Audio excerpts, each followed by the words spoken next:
against his brother, but not at all tears of repentance. There was no place of repentance, and that's what the scripture is saying. He didn't really repent at all. There was no change of Esau's heart, only a weeping over the fact that he had lost the blessing. And Isaac his father answered and said unto him, Behold, thy dwelling shall be the fatness of the earth and the dew of heaven from above. And by thy sword shalt thou live, and shalt serve thy brother. And it shall come to pass, when thou shalt have dominion, that thou shalt break his yoke from off thy neck. And Esau hated Jacob because of the blessing wherewith his father blessed him. And Esau said in his heart, The days for mourning for my father are at hand, and then will I slay my brother. My dad's soon going to die, and as soon as he does, I'm going to kill that brother of mine. Didn't want to do it while his dad was alive, because his dad might curse him. So I'll wait till dad is dead, and then I'm going to kill him. Notice the bitterness. This is what Hebrews is warning about, lest any root of bitterness. The profane person Esau, he became very embittered over this, a root of bitterness defiling him. Now, this hatred of Esau's descendants for Israel continued. Esau became the father of the Edomites. And there was a great hostility through history of the Edomites against the Israelites. Many times the Edomites sought to invade the land of Israel. When the Israelites were coming out of Egypt and needed to pass through the land of the Edomites, the king of Edom met them with his armies and prohibited their passage through the land. The Edomites, of course, have since passed off of the scene.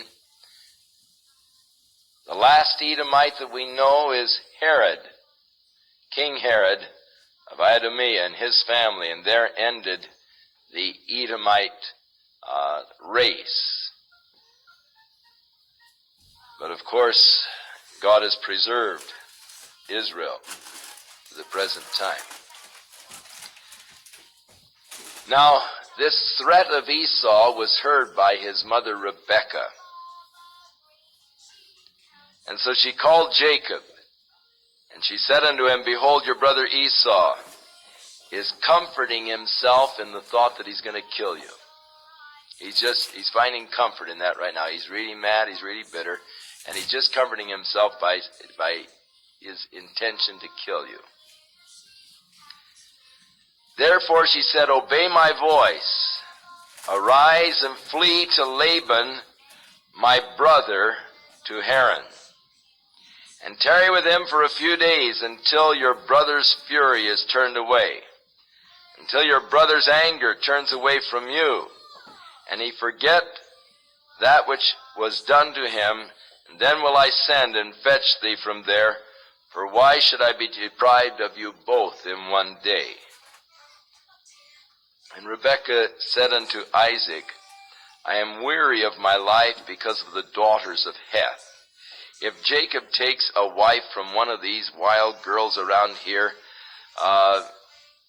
then what good is my life going to be to me? And so she's setting things up so that Isaac will send Jacob away in peace, saying that these daughters-in-law were just really a real vexation and a problem and all, and she wanted her son Jacob to go and get a wife from her own family. Now, somehow it takes away a little bit from the romance of the story as it goes to realize that at this point Jacob was about 70 years old, getting ready to run away from home.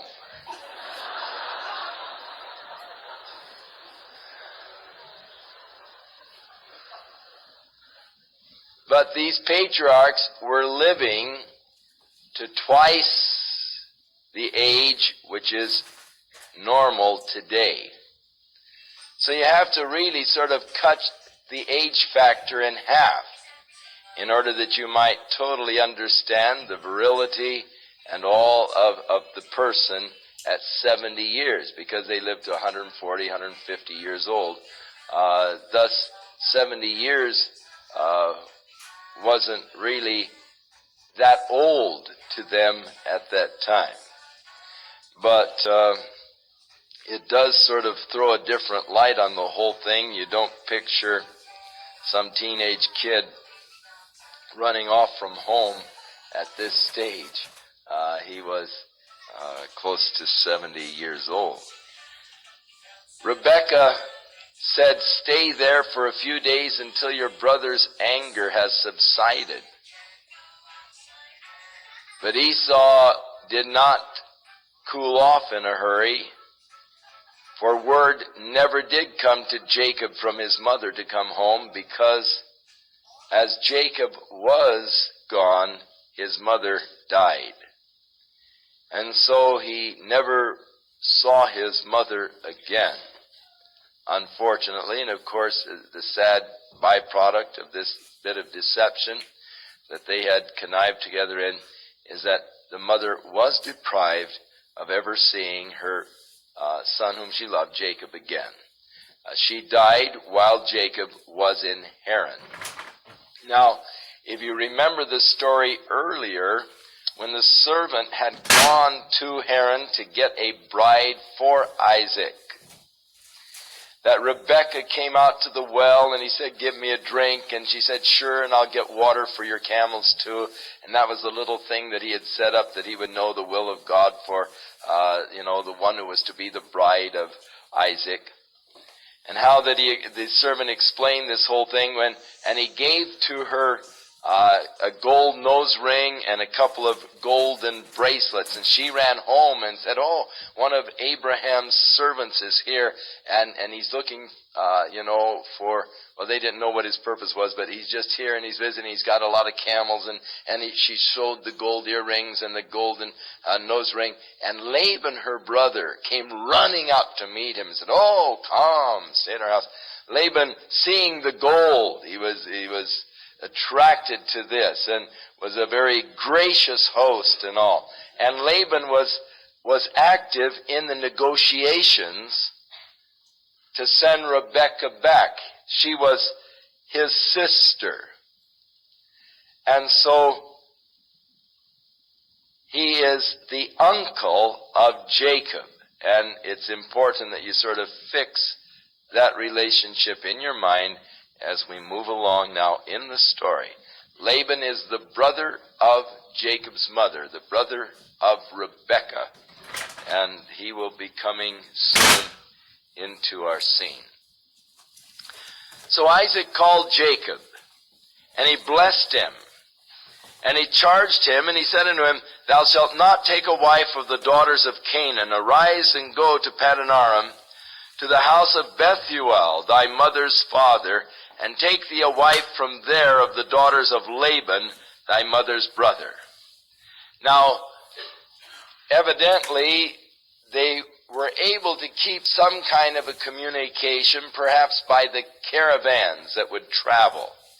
You'd give a letter, and it would be carried, and they would probably deliver mail back and forth, because he knew that Laban had some daughters at this point. So you go back and take one of Laban's daughters for your wife. "And God Almighty bless thee and make thee fruitful and multiply thee, that you may be a multitude of people." And so actually he is continuing now to bless Jacob, even giving further blessing, the blessing of God upon thee, the fruitfulness, and becoming a multitude of people. "And give thee the blessing of Abraham to thee, and to thy seed with them, that thou mayest inherit the land wherein thou art a stranger, which God gave unto Abraham." So notice that now Isaac is adding to the previous blessing, adding unto Jacob the blessings that God had given unto Abraham, and unto Jacob and his seed this land that God had promised unto Abraham. And so there is an extension of the earlier blessing, where when Esau said, "Isn't there anything left?" Jacob couldn't think of anything. But now, Isaac couldn't think of anything, but now when Jacob comes before him, there is the added blessing, the blessing of Abraham, to be passed upon to Jacob and his descendants. And Isaac sent Jacob away, and he went to Paddan-aram unto Laban the son of Bethuel the Syrian, the brother of Rebekah, Jacob and Esau's mother. And when Esau saw that Isaac had blessed Jacob and sent him away to take a wife from Paddan-aram, and that as he blessed him, he gave him a charge saying, "You will not take a wife of the daughters of Canaan," and that Jacob obeyed his father and mother and was gone to Paddan-aram. And Esau, seeing that the daughters of Canaan did not please Isaac his father, then went Esau to Ishmael and took unto the wives which he had, Mahalath, the daughter of Ishmael, Abraham's son, the sister of Nebajoth, to be his wife. So, realizing that his two wives were not pleasing to his parents, he took a third wife, and this one from the descendants of Ishmael, who were, of course, Abraham's descendants through Hagar, the handmaid. Now Jacob went out from Beersheba, and he went towards Haran. And he lighted upon a certain place and tarried there all night, because the sun was set. And he took the stones of the place and put them for his pillows, and he laid down in that place to sleep. And he dreamed, and behold, he saw a ladder set upon the earth, and the top of it reached to heaven. And behold, the angels of God were ascending and descending on it. And behold, the Lord stood above it and said, "I am Jehovah, God of Abraham thy father, and the God of Isaac, and the land where you lie, to thee will I give it, and to thy seed. And thy seed shall be as the dust of the earth. And you shall spread abroad to the west, to the east, to the north, to the south, and in thee and in thy seed," seed singular there, "shall all the families of the earth be blessed. And behold, I am with thee, and will keep thee in all places whither thou goest, and will bring thee again into this land, for I will not leave thee until I have done that which I have spoken to thee of." So, he's had a hard journey, traveling to Bethel, some 30 miles or so from the area around Beersheba, a little more than that, 35 miles. Tired. He gets to this rocky wilderness, barren area. He's tired. The sun is going down. He puts some rocks together for a pillow, and he goes to sleep. He starts to dream. An interesting dream indeed, a ladder from earth reaching up into heaven. The angels of God are ascending and descending, and the Lord is standing above it. And the Lord talks to him. And the Lord promises to give him, first of all, the area where he's lying. Promises to bless him. Promises to go with him. Promises to give to the north, east, south, and west the land unto his seed. And so the Lord is actually repeating unto Jacob the promises that he made to Abraham. And then in verse 15, "And behold, I am with thee, and will keep thee in all places whither you go." Now he didn't know where he was going at this point, except back to Haran, but he really didn't know where it was or anything else about it. "I will bring thee again into this land I will not leave thee until I have done all that I have spoken to thee about. So, here this dream of Jacob could very well have been prompted by his lying there under this starry sky, looking up into the heavens and thinking, well, God is up there somewhere. As we so often think as we look up into the starlit sky, well, God dwells in heaven. But you know, if you think of God dwelling in heaven, it seems like sometimes God is very far off.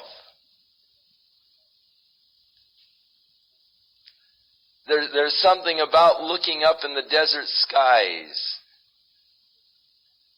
that brings almost a consciousness of not the nearness, but the distance of God, as we have come to a knowledge of the vastness of our universe.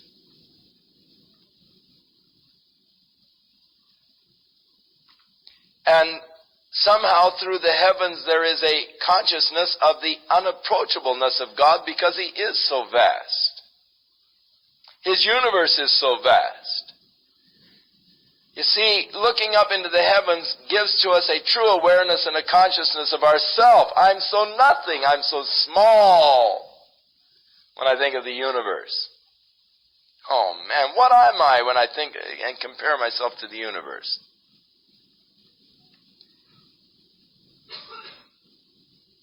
One of the smaller planets around one of the small stars in a small corner of the vast Milky Way galaxy, which has 1 billion stars in it. But the Milky Way galaxy is just one of the galaxies of the billions of galaxies out there in space. When Job was looking at the heavens, he came to an awareness not of the nearness of God, but of how far God was and how unapproachable God was, so that when his friend said, hey, if you'll just make peace with God, everything will be okay, buddy. And he says, thanks a lot, but how am I going to make peace with God? He's so vast. I look up in the heavens, and He's so great. Who am I that I can stand before God and plead my cause? So though the heavens make us aware of the glory of God and the power of God and the greatness of God, somehow the viewing of the heavens makes us feel distant from God, as though God is dwelling there in the heavens, and here am I, the insignificant little me down here on this little planet Earth, and I'm so insignificant among those that dwell upon the planet Earth. And thus, looking at heaven always makes us feel that need of some help in reaching God. When Job looked at the heavens and realized the vastness of God and saw how nothing he was, he said, I need someone to stand between us who will lay his hand on us both. God's too vast. I can't reach Him. I'm too small. I can't touch Him. I need someone who would go between and lay his hand on God and lay his hand on me. The vastness between God and myself is too great. It can't be bridged. And as Jacob was lying there and looking up and thinking about God and thinking about his life, perhaps within his heart there came that desire to reach God, but how can you reach God? The universe is so vast. And so when he went to sleep, from his subconscious there came forth a concept on how to reach God, a ladder that would reach up into heaven. And so he dreamed of a ladder. And it was reaching up into heaven. And the angels of God were ascending and descending on this ladder. All right, climb a ladder. And the Lord stood above the ladder and began to speak to him. As we turn to the New Testament and we find Philip coming to Nathanael and saying, behold, we have found the Messiah, Jesus of Nazareth. Nathanael said, can any good thing come out of Nazareth? Philip said, well, come and see. And when Nathanael came to Jesus, Jesus said, well, it's nice to meet an Israelite in whom there is no guile. Nathanael said, how did you know me? And he said, well, when you were over under the fig tree and Philip called you, I saw you there. Well, he knew that Jesus was nowhere around. And he said, truly you are the Messiah, the King of Israel. And Jesus said, you believe that just because I told you I saw you under the fig tree?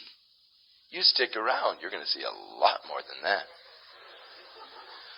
For from henceforth, you are going to see the heavens open and the angels of God ascending and descending on the Son of Man. What is Jesus saying? I have come to be the ladder whereby man can reach heaven, whereby man can come to God. The ladder of Jacob's dream was none other than Jesus Christ. He is the access whereby man can come to God. And so Jacob saw it. He saw it in a dream. And when he awoke from his dream, verse 16, he said, surely the Lord is in this place, and I knew it not. When I came here last night and was so tired and kicked those rocks together for a pillow and lay down, I didn't know God was here. I felt so far away from God. As I looked up in the sky and I thought, oh, God, you're so far away. But God isn't far away. He's in this place. Right here in this place of testing, in the place of barrenness. The rocky places of life, God is there. Those hard places of life, God is there. Those uncertain places of life, God is there. When the future seems to be so clouded and you don't know which way to go, God is there. Surely the Lord is in this place. He's not in heaven only. He's in this place. And it is so important for us that we become aware of the presence of God, that we come into this consciousness of the presence of God, that truly the Lord is in this place. I don't care what that place may be. A place of discouragement, a place of defeat, a place of hopelessness, a place of despair. God is there. Learn to recognize the presence of God. It'll change a place of barrenness and defeat into an altar, into a place of worship. As you become aware of the presence of God, it'll dispel the fear, and it becomes now a place of confidence rather than uncertainty. Surely the Lord is in this place. Notice he didn't say the Lord was in this place last night. The Lord came down here and was in this place. His consciousness was now a prevailing attitude. The Lord is in this place. I don't see the ladder right now. I don't see the Lord standing, but He's here. I know He's here. The Lord is in this place. And again he said, I knew it not. I know it now. The Lord is in this place. I know it now. I knew it not. Last night I didn't know it. But now I do. I knew it not. And he was afraid, and he said, how awesome is this place? This is none other than the house of God. This is the gate to heaven. And Jacob rose up early in the morning, and he took the stone that he had put for his pillows. And he set it up for a pillar, and he poured oil on the top of it. And he called the name of the place the house of God, because it used to be called Luz, that city at the first. So he made the pillar, poured oil on it, the place of barrenness, the place of despair, hopelessness became an altar unto the Lord. Place where he became aware and conscious of the presence of God. And Jacob vowed a vow, saying, if God will be with me, and will keep me in this way that I go, and will give me bread to eat, and clothes to wear, so that I come again to my father's house in peace, then shall Jehovah be my God. And this stone which I have set for a pillar shall be God's house.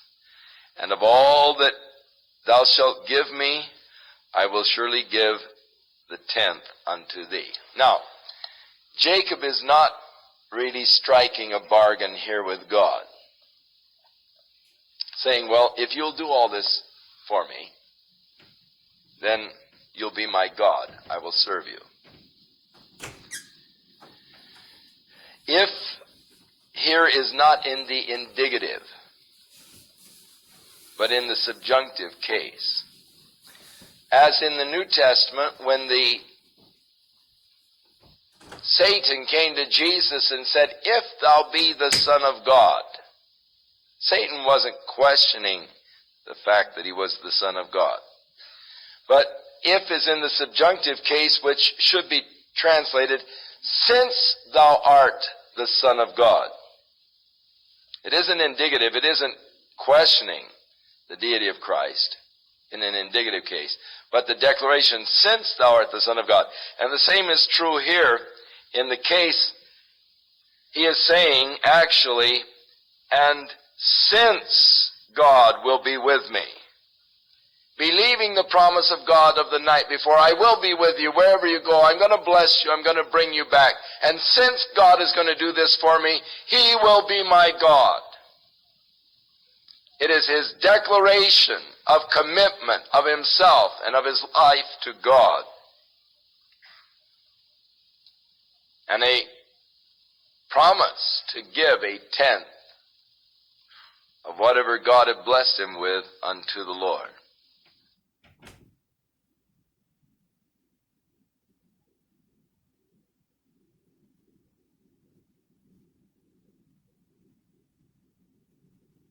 Then Jacob went on his journey. He came to the land of the people of the east, and he looked. Behold, there was a well in the field, and there were 3 flocks of sheep lying by it. For out of the well they watered the flocks, and a great stone was upon the well's mouth. And all of the flocks were gathered together here, and they rolled the stone from the well's mouth, and watered the sheep, and put the stone again on the well's mouth in this place. And Jacob said unto the young people that were there, my brothers, where do you come from? And they said, we're from Haran. And he said unto them, do you know Laban, the son of Nahor? And they said, sure, we know him. And he said unto them, is he well? And they said, sure. And look, Rachel his daughter is coming with the sheep. So God had his hand upon Jacob, had guided him to the place of Haran, and actually, at that very moment, Rachel, his cousin, was coming with her father's sheep. Now, this well had this big rock over it, and they would gather at the well to water their sheep. Well, here it was in the early afternoon, and these people were already there. But the rock was so big, evidently it took a lot of them to move the rock. And so they'd have to wait till the whole group came. But yet they had sort of a process where first come, first serve. And so they'd come early and just sort of lie around and let their sheep lie there while they were waiting to get enough people to move the rock so that they could water it. And then they would wait until all the flocks that were gathered in turn, and each one being watered, and then they would roll the rock back over the well. So Jacob is talking to them, perhaps cannot understand why they'd just be there so early, or being sort of lazy really in their job of watching their sheep, and is talking to them, where are you from? We're from Haran. Do you know Laban? Yeah, we know him. In fact, there comes his daughter right now.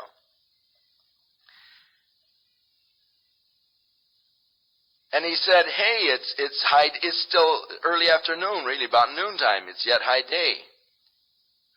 Neither is it time that the cattle should be gathered together. Water the sheep and then go out and feed them. Hey, you shouldn't be just sitting around here at this time of the day. Go ahead and water your sheep and then take them out to the pasture, It's too early to have them just standing around here. And they said, we cannot until all the flocks are gathered together. And they rolled the stone from the well's mouth, and then we watered the sheep. And while he was yet talking with them, Rachel came with her father's sheep, for she kept them. And it came to pass, when Jacob saw Rachel, the daughter of Laban his mother's brother, and the sheep of Laban his mother's brother, that Jacob went near and rolled the stone from the well's mouth and watered the flock of Laban his mother's brother. Probably just showing off a little bit his strength.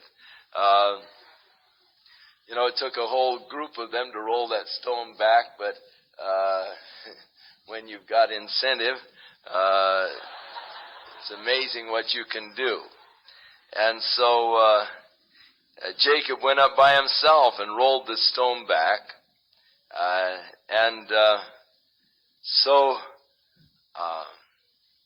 Then Jacob, overcome with emotion, kissed Rachel and lifted up her voice and wept. She probably thought, who in the world is this, He is doing these marvelous feats of strength, now kissing me and crying. And Jacob told Rachel that he was her father's brother. He was Rebekah's son. And she ran and told her father. And it came to pass, when Laban heard the tidings of Jacob, his sister's son, that he ran to meet him and embraced him and kissed him and brought him to his house. And he told Laban all these things. And Laban said to him, surely thou art my bone and my flesh. And he abode with him for the space of a month. And Laban said to Jacob, because you are my brother, should you serve me for nothing? Tell me, what should your wages be? Notice Laban is allowing Jacob to set his own wages. And Laban had 2 daughters. The name of the elder was Leah. The name of the younger was Rachel. And Leah was tender-eyed. Some believe that means she was blue-eyed. Her eyes were not the real deep, dark brown, which were considered the stronger eyes. But Rachel was beautiful and well-favored. And Jacob loved Rachel, sort of a love at first sight. And he said, I will serve thee 7 years for Rachel, thy younger daughter. Now it was a custom in those days for a man to pay a dowry for a wife. And in those cultures today, it is still a cultural thing to pay a dowry. Now what a dowry actually amounts to is alimony in advance. In case you're not treating your wife right and she has to leave you, rather than being destitute, the dowry is to be saved for the wife. It's actually for her and for her future. In case you put her away, in case you divorce her, she has enough to get along on. The dowry was then used for that. It was actually alimony in advance, and it was the responsibility of the father to keep that for the wife for the future. In case something didn't work out in the marriage, it was then to take care of her and to provide for her. Now, Jacob he came off from home with nothing. All he had was his walking stick. So he had no dowry. But he was so in love with Rachel, he was willing to become a slave for 7 years in order that his 7 years of service might become a dowry. Now in reality, in those 7 years that he served Laban for Rachel, because God so blessed Jacob and Jacob's service, that Laban was increased with wealth and goods, that which came to Laban by Jacob's service should have been set aside as the dowry for the daughter. But Jacob didn't do that. Laban didn't do that. He just, used it for himself. and did not really set up a true dowry for his daughters. And so Jacob made the deal, I'll serve you 7 years for your younger daughter, Rachel. And Laban said, it is better that I give her to you than I should give her to another man. Go ahead and abide with me. And Jacob served for 7 years for Rachel, and they seemed unto him just like a few days because he had such great love for her. And Jacob said to Laban, give me my wife, for my days are fulfilled, that I may go in unto her. I had served the 7 years, but Laban still just didn't turn her over. Jacob had to ask for her. And Laban gathered together all the men of the place, and he made a great feast, because actually they would celebrate for about 7 days. The wedding feast would last that long. They'd gather together and have big feasting and big parties and all. And so it came to pass in the evening, it was dark, he took Leah, his daughter, and of course they were heavily veiled, and he brought her to him, and he went unto her. And Laban gave unto his daughter Leah Zilpah, his maid, for a handmaid. And it came to pass in the morning, when Jacob saw his new bride, that it was Leah. And he said to Laban, what have you done to me?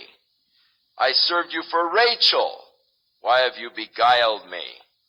And Laban said, it's the custom of the country that we're not to give the younger before the firstborn.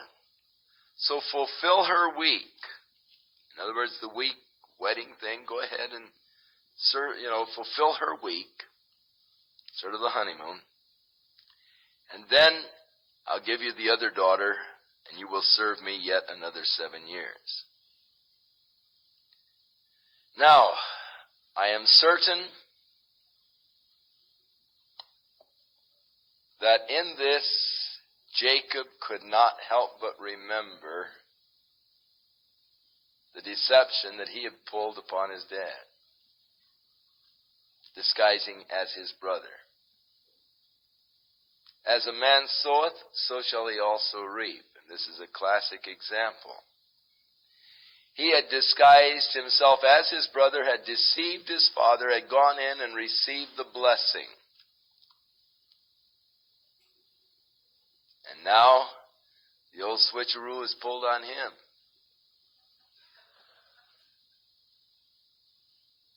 And his father-in-law does much the same for him. He serves for 7 years.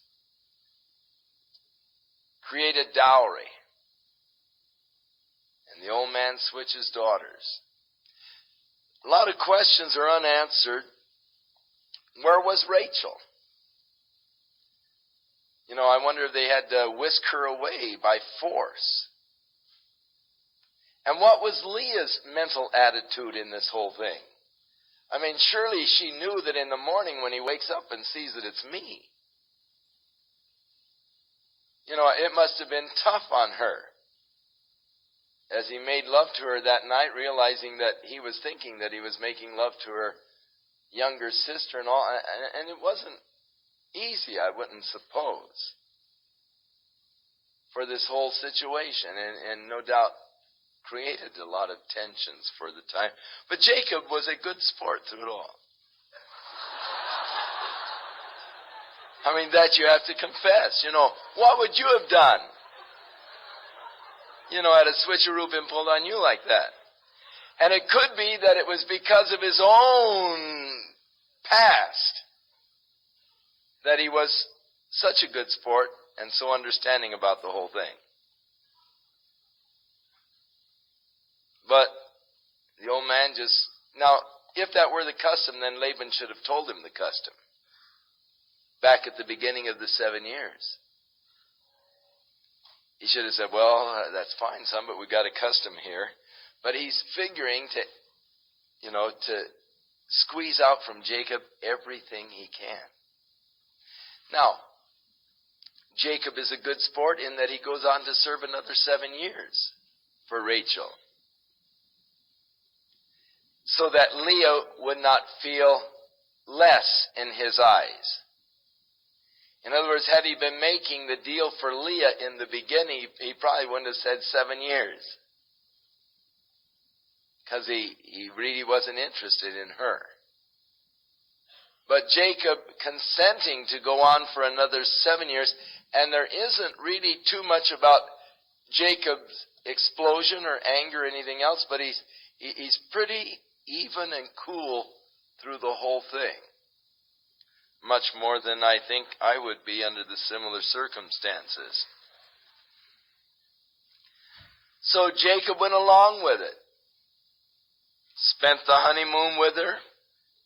And then he gave him Rachel, his daughter, as a wife also. In other words, he didn't have to wait a full 7 years to get Rachel. He received Rachel the next week, but still he then was obligated to serve another 7 years to form her dowry.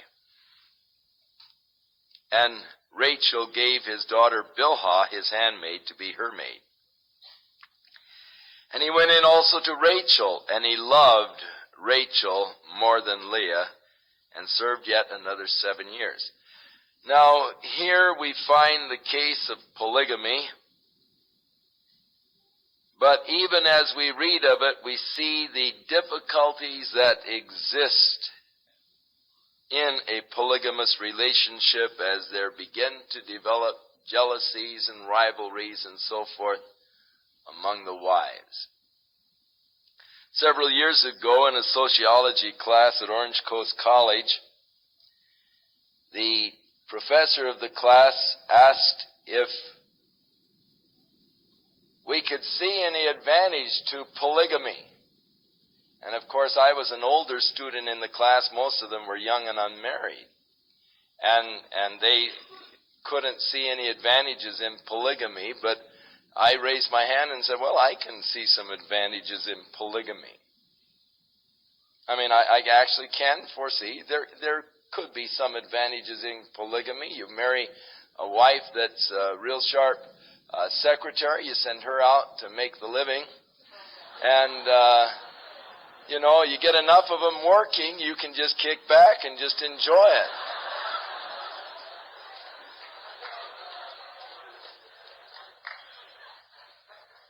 But though I can see some advantages or possible advantages to polygamy, I can also see enough disadvantages that I would be discouraged from ever trying to have such a relationship.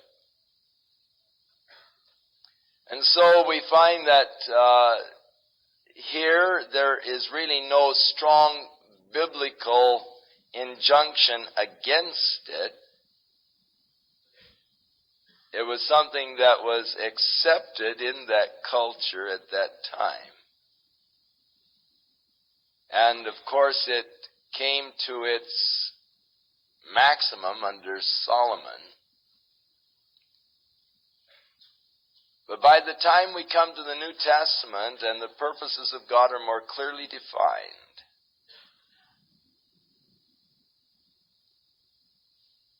when the church is developed, polygamy is definitely prohibited.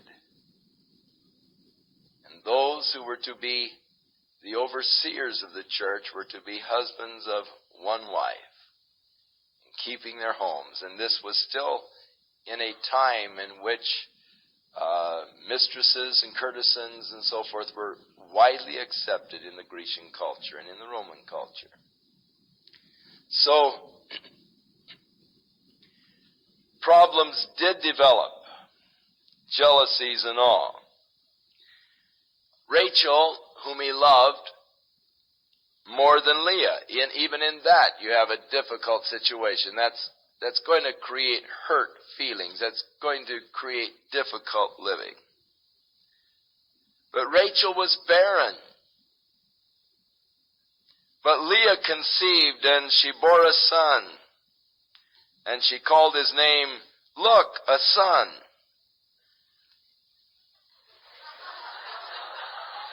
For she said, The Lord has looked upon my affliction.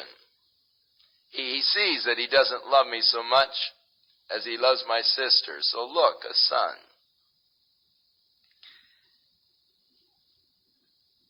Now therefore my husband will love me. Isn't that rather pathetic? She senses a lack of love from Jacob, and she's hoping now that I've borne him a son, now will he love me. And reaching out for love. As I say, this is just the tragic byproduct of this polygamous relationship.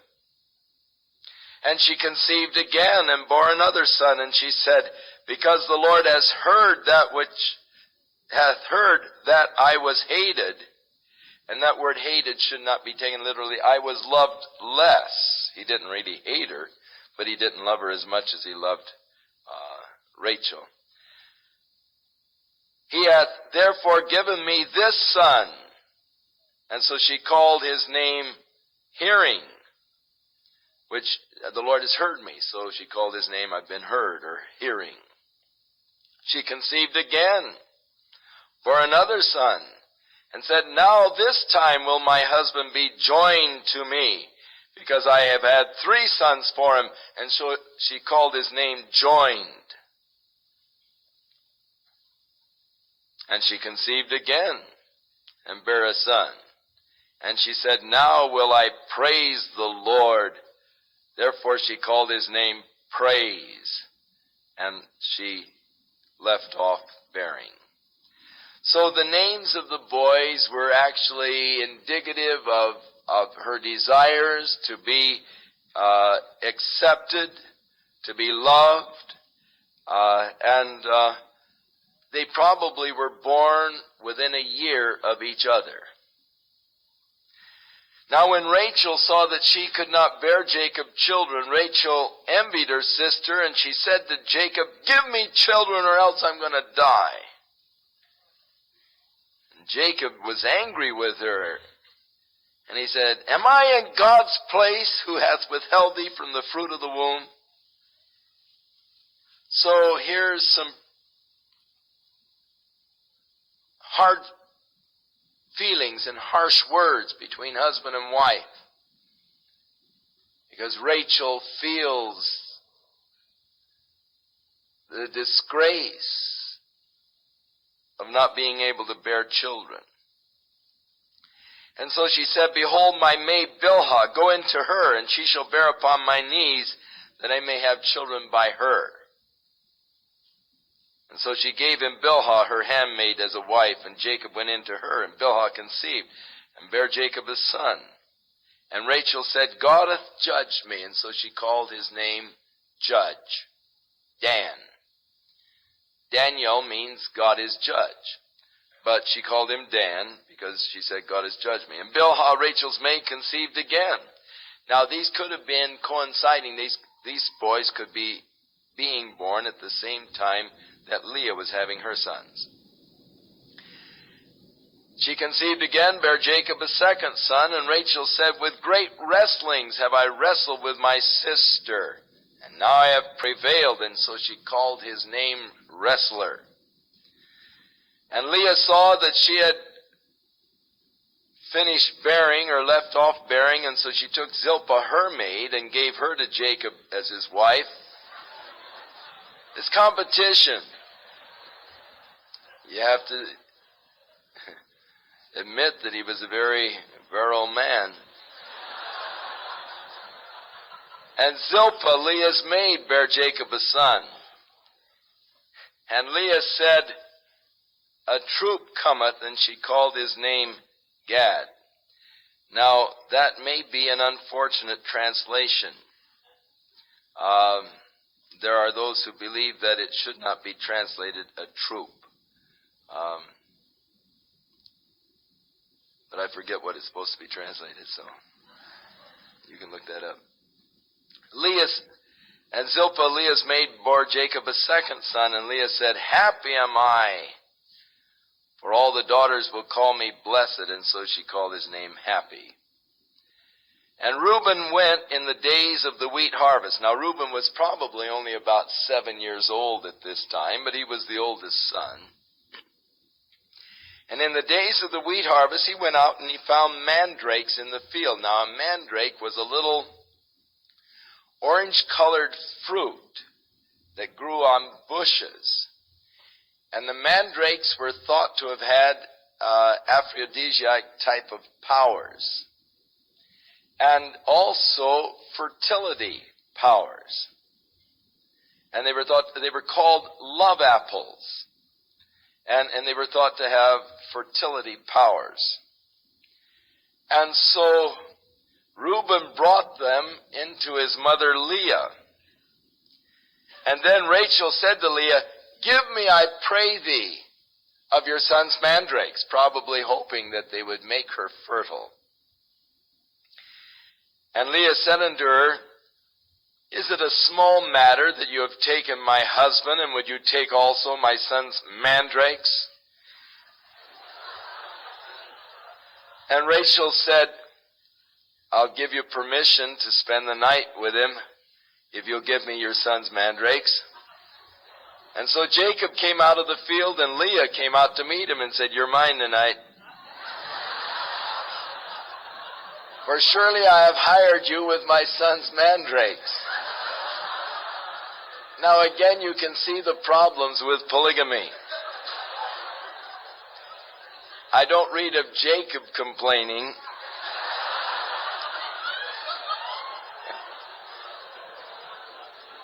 I imagine it was sort of healthy for his ego to have them fighting over him this way.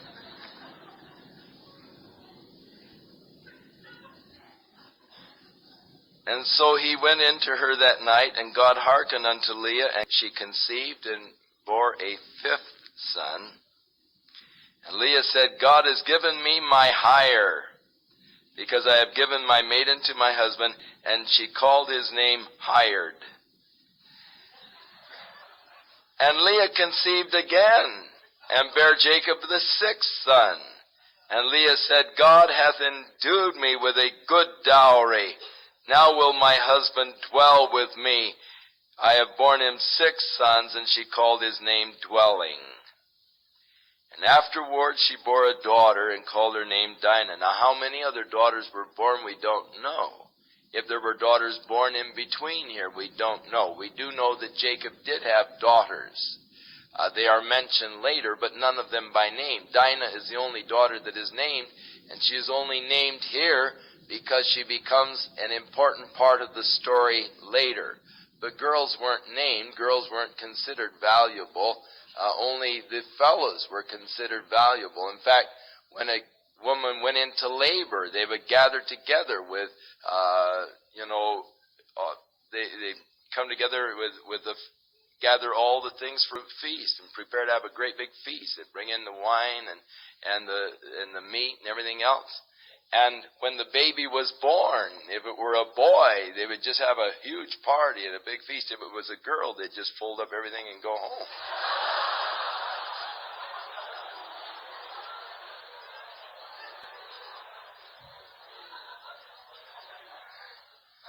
So you come a long way, baby.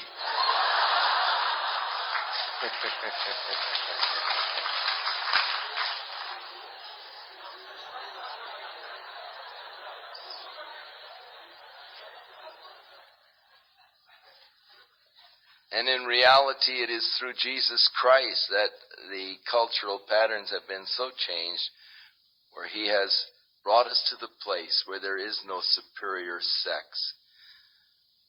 But Christ is all and in all.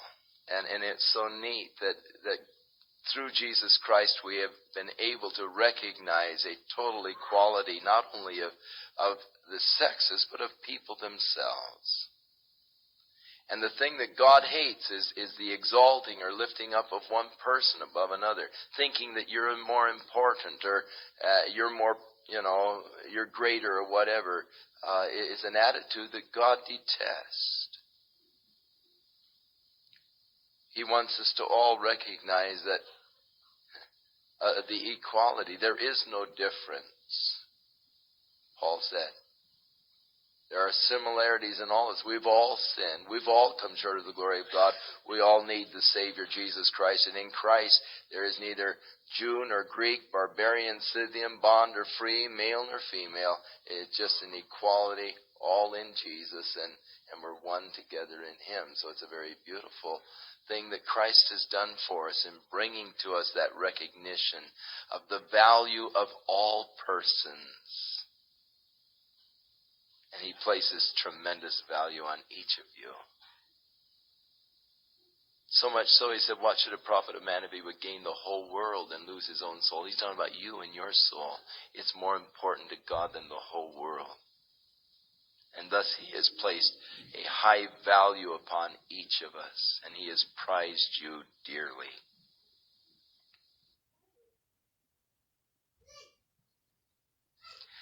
So problems arose because of this relationship. But God, verse 22, remembered Rachel, and God hearkened to her and opened her womb. And she conceived and bare a son, and she said, God has taken away my reproach.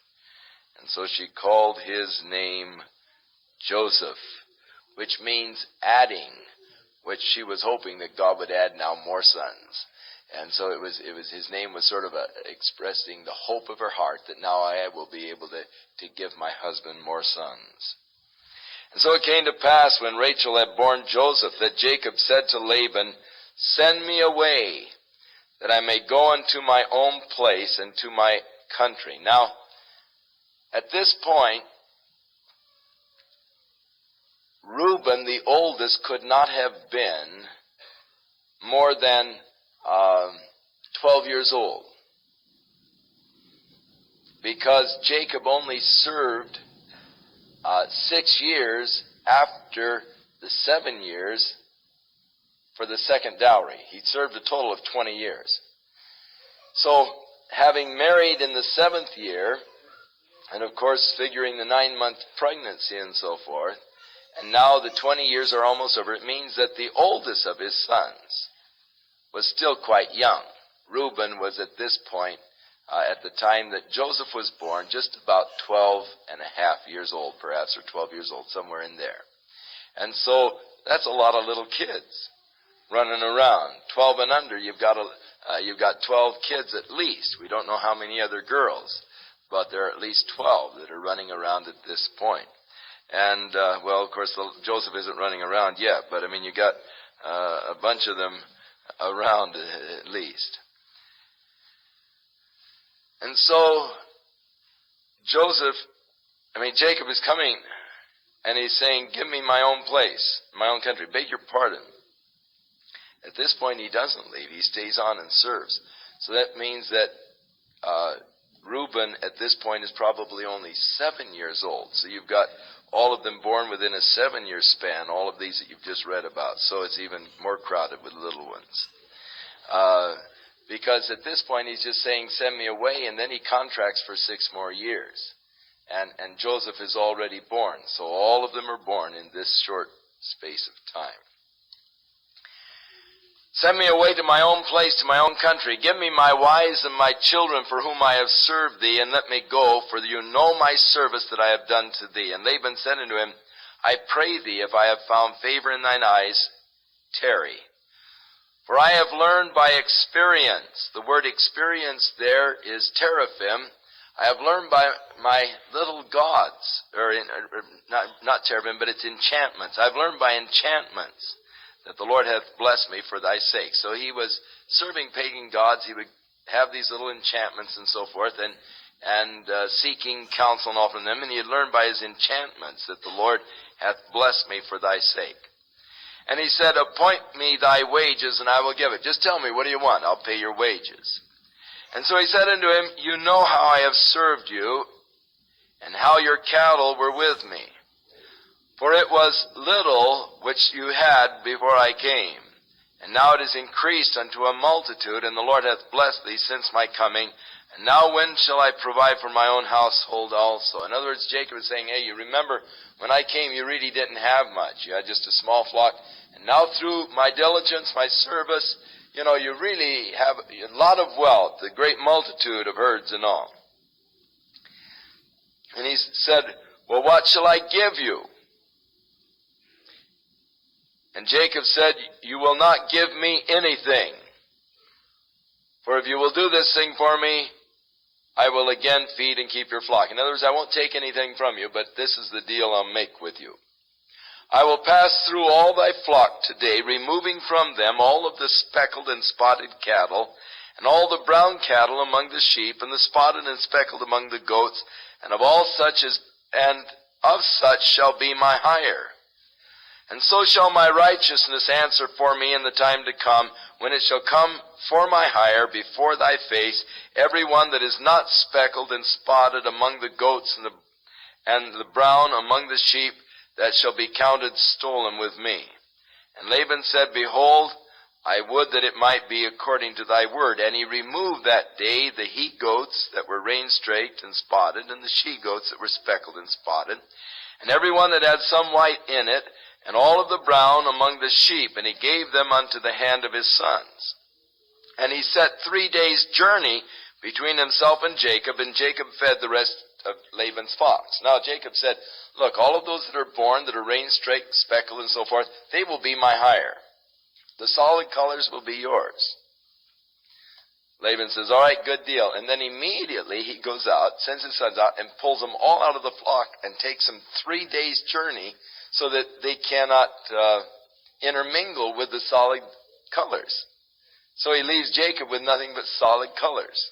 And he takes all of those that were rein-straked or spotted or whatever completely out of the scene, so that Jacob is just left with the solid colors. Now Jacob is saying, this is the way I want it, so that my righteousness will speak for me. In other words, God will be the one that blesses me. Now he had the promise of God, go and I'm going to bless thee. And he had that promise of God of blessing. So he was confident that God would take care of the issue, but he was also a little bit knowledgeable of breeding practices. He had spent his life around animals, breeding them and so forth, and he was conscious of some of the genetic issues of the dominant and recessive traits and so forth, and he used some of his knowledge of these things in developing the flocks. So shall my righteousness answer for me in the time to come. In other words, he's committing it unto the Lord that God is going to prove that I have been righteous and all. And Laban said, all right, let it be. And he took the flocks and separated them 3 days' journey. So Jacob took rods of green poplar and of hazel and the chestnut tree, and he piled white strakes in them, and made the white appear, which was in the rods. And he set the rods which he had piled before the flocks in the gutters and in the watering troughs, and when the flocks came to drink, that they should conceive when they came to drink. The flocks conceived before the rods, and they brought forth cattle, rein-straked, speckled, and spotted. And Jacob did separate the lambs, and he set the faces of the flocks toward the rein-straked, and all the brown of the flock of Laban, and he put his own flocks by themselves, and he put them not unto Laban's cattle. And it came to pass, whensoever the stronger cattle did conceive, that Jacob laid the rods before their eyes of the cattle in the gutters, that they might conceive among the rods. But when the cattle were feeble, he put them not in, and so the feebler were Laban's, and the stronger were Jacob's. And the man increased exceedingly, and had much cattle, and maidservants, and menservants, and camels, and asses. Now, there are those who believe that he was actually trying to give sort of a prenatal thing, by making the striped bows and so forth, and so there would be sort of a prenatal impression that would create. The Hebrew word conceived is actually to be made hot, and we do know that the animals are, by placing stripes in front of them, causes them to desire to conceive. So it was probably that which he was doing, rather than trying to prenatally mark them, that he would just, knowing the genetic structures and the recessive genes and so forth, the recessives combined with the dominant, can come forth and spotted and grizzled and so forth. And he was sharp. He knew what he was doing, no doubt. And the stronger ones, he had set these things and caused them to conceive. The weaker ones went on to Laban. And anyhow, he was getting the better of the deal.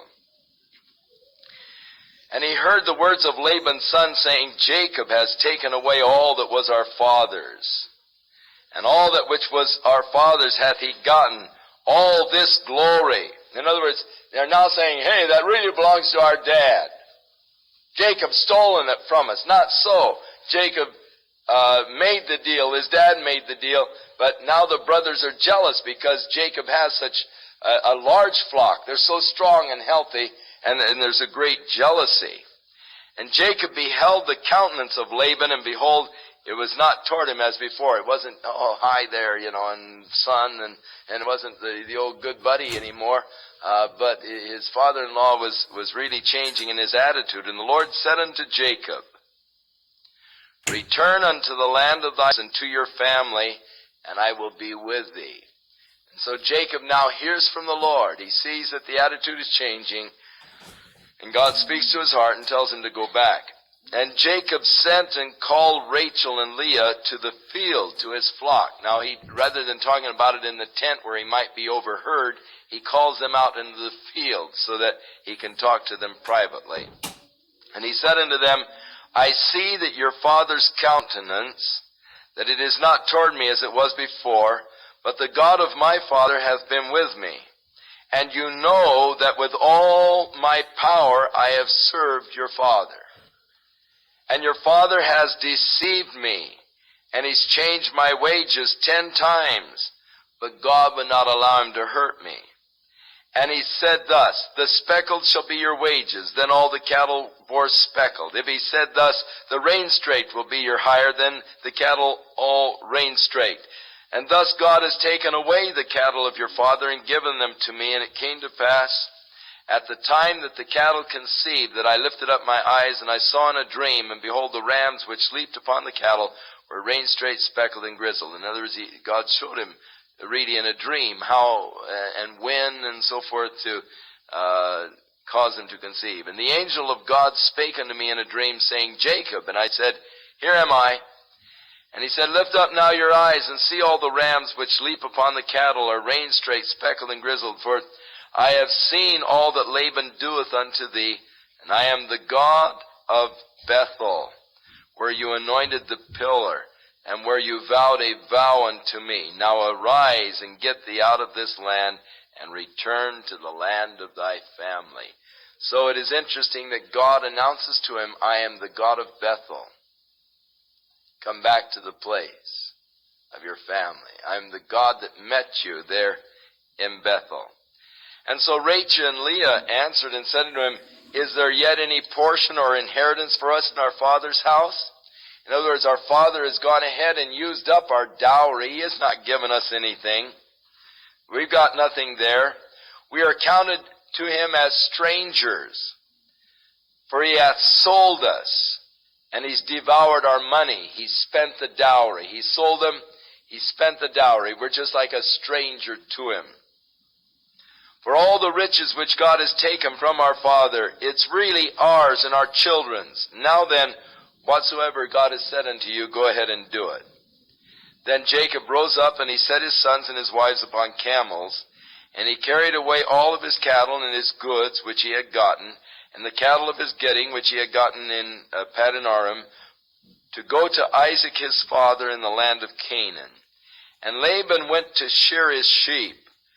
And Rachel had stolen the teraphims, the images that were her father's, the little idols that they used. And Jacob stole away unaware to Laban the Syrian, in that he told him not that he was fleeing.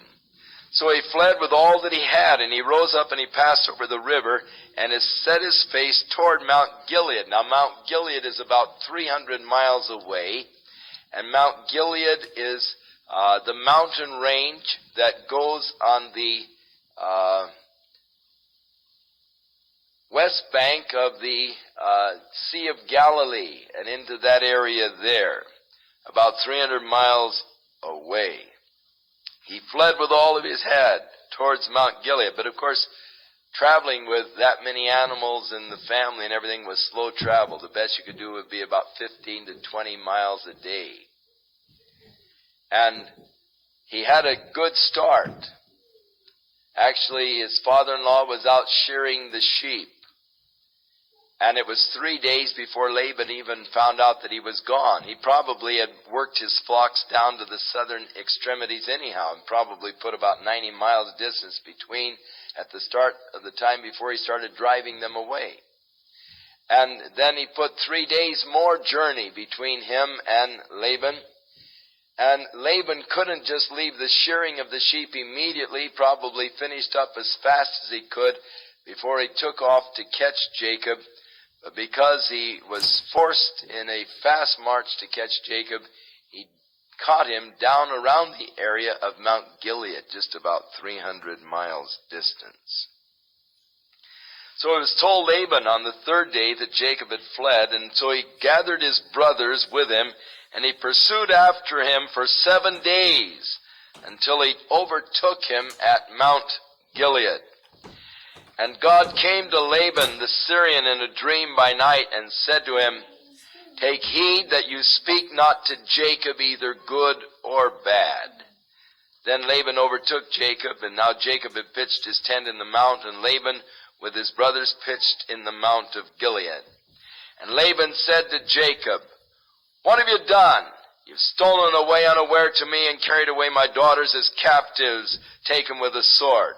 Why did you flee away secretly and steal away from me, and did not tell me that I might have sent thee away with parties and songs and the tabret and the harp?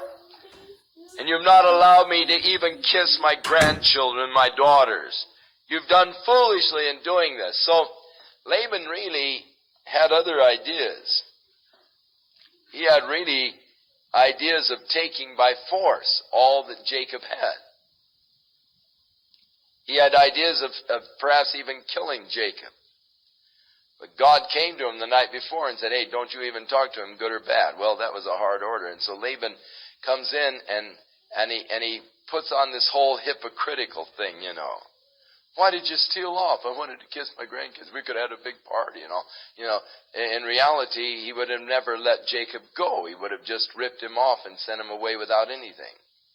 But because God has now put the squeeze on him and won't let him do anything, he's just, you know, acting like he's been hurt and offended and all. And he said, "It is in the power of my hand to do you hurt. But the God of your father spake to me last night, saying, Take heed that you don't speak to Jacob either good or bad. And now though you would needs be gone, because you long after your father's house, why have you stolen my gods?" And Jacob answered and said to Laban, "Because I was afraid, for I said, Peradventure you would take by force your daughters from me." And Jacob had a right to be afraid. The guy probably would have taken the daughters and all of the animals. "With whomsoever you find your gods, let him not live. Before our brothers discern thou what is thine with me. Take it to thee. Whatever I have, search through everything. Whatever I have that belongs to you, take it. Let these guys be a witness. I don't want anything of yours." And so he's accusing him of stealing his gods. But he did not know that Rachel had ripped off these two little teraphims, these two little idols. And Laban went into Jacob's tent, and into Leah's tent, and into the two maidservants' tents. But he did not find them. And so he went out of Leah's tent, and he entered into Rachel's tent. Now Rachel had taken the images and put them in the camel's furniture, and she was sitting on them. And Laban searched all the tent, but he did not find them. And she said to her father, "Let it now displease my lord that I cannot rise up, for the custom of woman is upon me. I'm weak, I'm in my menstrual period." And so he searched, but he did not find the images. And Jacob at this time then had his little chance to spout off. He was angry, and he chided with Laban, and Jacob answered and said unto Laban, What is my trespass? What is my sin that you have so hotly pursued after me? Whereas you have searched all my stuff, what have you found of your household stuff? Set it here before the brothers, that let them judge between us both. For 20 years I've been with you. The ewes and the she-goats have not cast their young, and the rams of the flock have I not eaten. In other words, he was careful. There were many times when the animals were pregnant, they would have miscarriages because they weren't taken care of properly. But he had so carefully watched over them, had been so diligent, there were no miscarriages of the animals while he was serving. Not only that, it was the right of the shepherd to eat, to kill a lamb and to eat it occasionally. But he never once killed any of the animals for his own eating. And so he's just telling, how honestly and how diligently he was serving the old man for 20 years. That which was torn by the beast, I brought it not to thee. Now if a shepherd was watching over a flock and a beast would tear it, he would bring the carcass to the owner and give him the carcass, and thus he proved that he had driven off the wild beast and captured the animal, but he didn't have to pay for it. Actually, the owner suffered the loss. But he said, I didn't bring any carcasses to you. I bore the loss of it. Of my hand did you require it? Whether it was stolen by day or stolen by night, Laban, charged him for everything. And thus I was, and in the day of the drought consumed me, and the frost by night. Man, he was out there in the hot sun, and he was out there in the cold nights. And for 20 years he had really gone through all of the miseries of the outdoors and all, and my sleep departed from my eyes. Thus have I been for 20 years in your house, and I've served you for 14 years for your 2 daughters, and 6 years for your cattle, and you have changed my wages 10 times. And except the God of my father, the God of Abraham, and the fear of Isaac had been with me, surely you would have sent me away empty. But God has seen my affliction and the labor of my hands, and he rebuked you last night. And Laban answered and said unto Jacob, These daughters are my daughters, and these children are my children, and these cattle are my cattle, and all that you see is mine. And what can I do this day unto these my daughters, and unto their children which they have borne? Now therefore come, let's make a covenant, you and I, and it'll be a witness between me and thee. So he says, hey, I can't do anything. I feel it's all mine. I don't know by what right, but yet. So they took a stone, and they set it for a pillar. And Jacob said to his brothers, Gather stones. And they took the stones, and they made a heap of them. And Laban called it Jegar-Shahadath, but Jacob called it Galeed. He called it by the Hebrew name, whereas Laban called it by the Aramaic name. And it's the heap of witness. And Laban said, This heap is a witness between me and you this day. So we call it Galeed. And Mizpah. For he said, The Lord watch over you when we are absent one from another. And if you will afflict my daughters, or if you will take other wives beside my daughters, no man is with us. Let God watch over you and witness between me and thee. And Laban said to Jacob, Behold this heap. This is the pillar that I have cast between me and you. This heap is a witness, and this pillar is a witness that I will not pass over this heap to you, and you shall not pass over this heap and pillar unto me. In other words, you don't come my way, I don't go yours. This is it. This is the separation. The God of Abraham, the God of Nahor, the God of thy father, judge between us. And Jacob sware by the fear of his father Isaac. And then Jacob offered sacrifice upon the mount, and called his brethren to eat bread. And they did eat bread, and tarried all night in the mount. And early in the morning Laban rose up, kissed his sons and daughters, and blessed them. And Laban departed and returned to his place. Now, this Mizpah, verse 49, has been used sometimes as sort of a Christian greeting. That's tragic.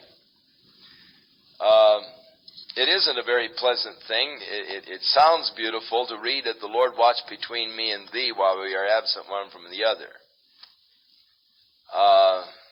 Like God watch over you, my beloved friend, while we're absent. But that isn't the idea, the context at all. The idea is, I think you're a crook. I don't know what to do about it. You're leaving me. I can't watch you anymore.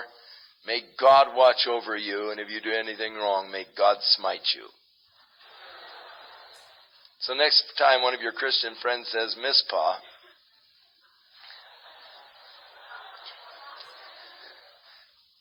you might not be so willing to just smile. It isn't a pleasant departure, but it is one intention. The Lord watch you, I can't. So we'll start in chapter 32 next Sunday, and we did pretty well tonight, so moving along. Shall we turn in our Bibles to Genesis chapter 32?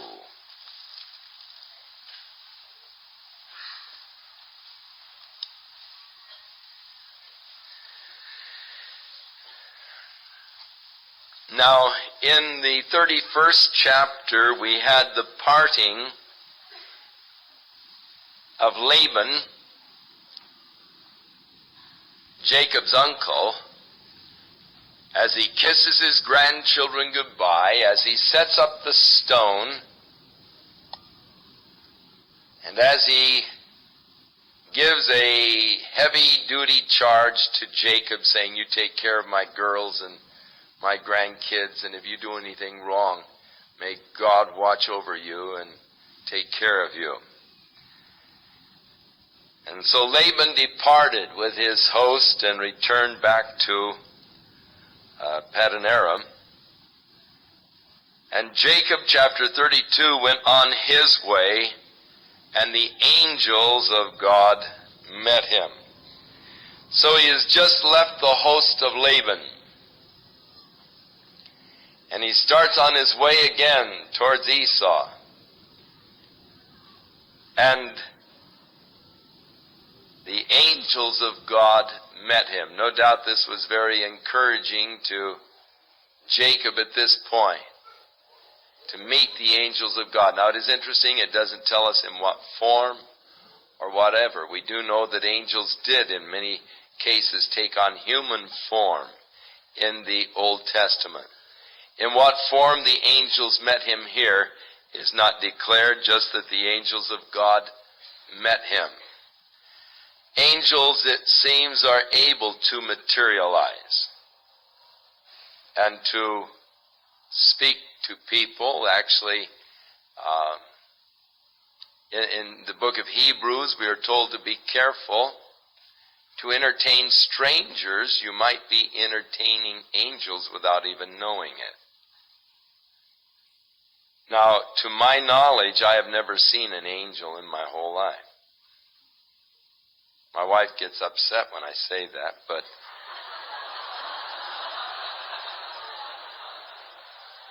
I mean a really, truly angel.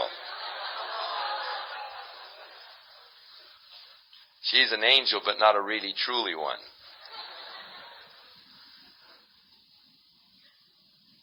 I don't think.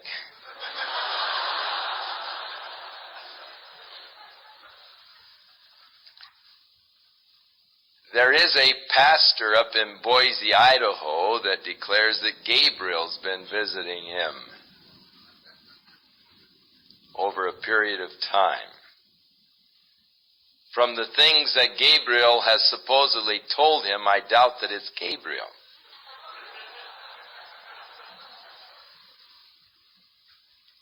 Now, we are told that we are not to believe every spirit, but to try the spirits if they be of God.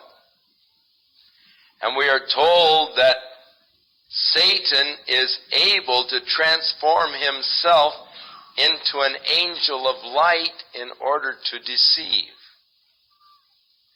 And Paul says, if an angel of heaven preaches any other gospel than that which you've already received, let him be accursed. So, if an angel would come along and say, hey, God loves everybody, and it doesn't matter what you might do, God will accept you and receive you. You don't need to pray. You don't need to, come by Jesus Christ. Hey, let that angel be accursed. The angels of God would not reveal or say anything that would be contrary to the already revealed word of truth which we have in the Bible. So, though I've never seen an angel, I am open. I would enjoy the experience very, very much, I'm sure. There are angels, the Scriptures said, who have been given charge over us to keep us in all of our ways. Sort of guardian angels. I do believe in them.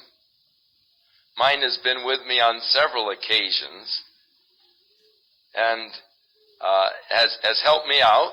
I'm very conscious and aware of my angel's presence with me on occasions and of his help. And there have been occasions when I've turned and said, thanks, buddy. Appreciate that one. It was really, I don't know how I got out of it myself. But except that the angel of the Lord delivered me. And it was very obvious that it was just the hand of the Lord that delivered. So Jacob met the angels, and when Jacob saw them, he said, this is God's host. He just saw Laban's host. They were a rough host. But this is God's host, and he called the name of the place Mahanaim. Mahanaim means the place of two hosts. So it was the host of Laban and the host of angels. And Jacob sent messengers before him to Esau his brother unto the land of Seir, the country of Edom. And he commanded them, saying, thus shall you speak unto my lord Esau. Tell him, thy servant Jacob saith thus, I have sojourned with Laban, and stayed there until now. I have oxen and asses and flocks and men servants and women servants. I have sent to tell my lord that I may find grace in thy sight. And the messengers returned to Jacob, saying, we came to thy brother Esau, and also he cometh to meet thee, and 400 men with him.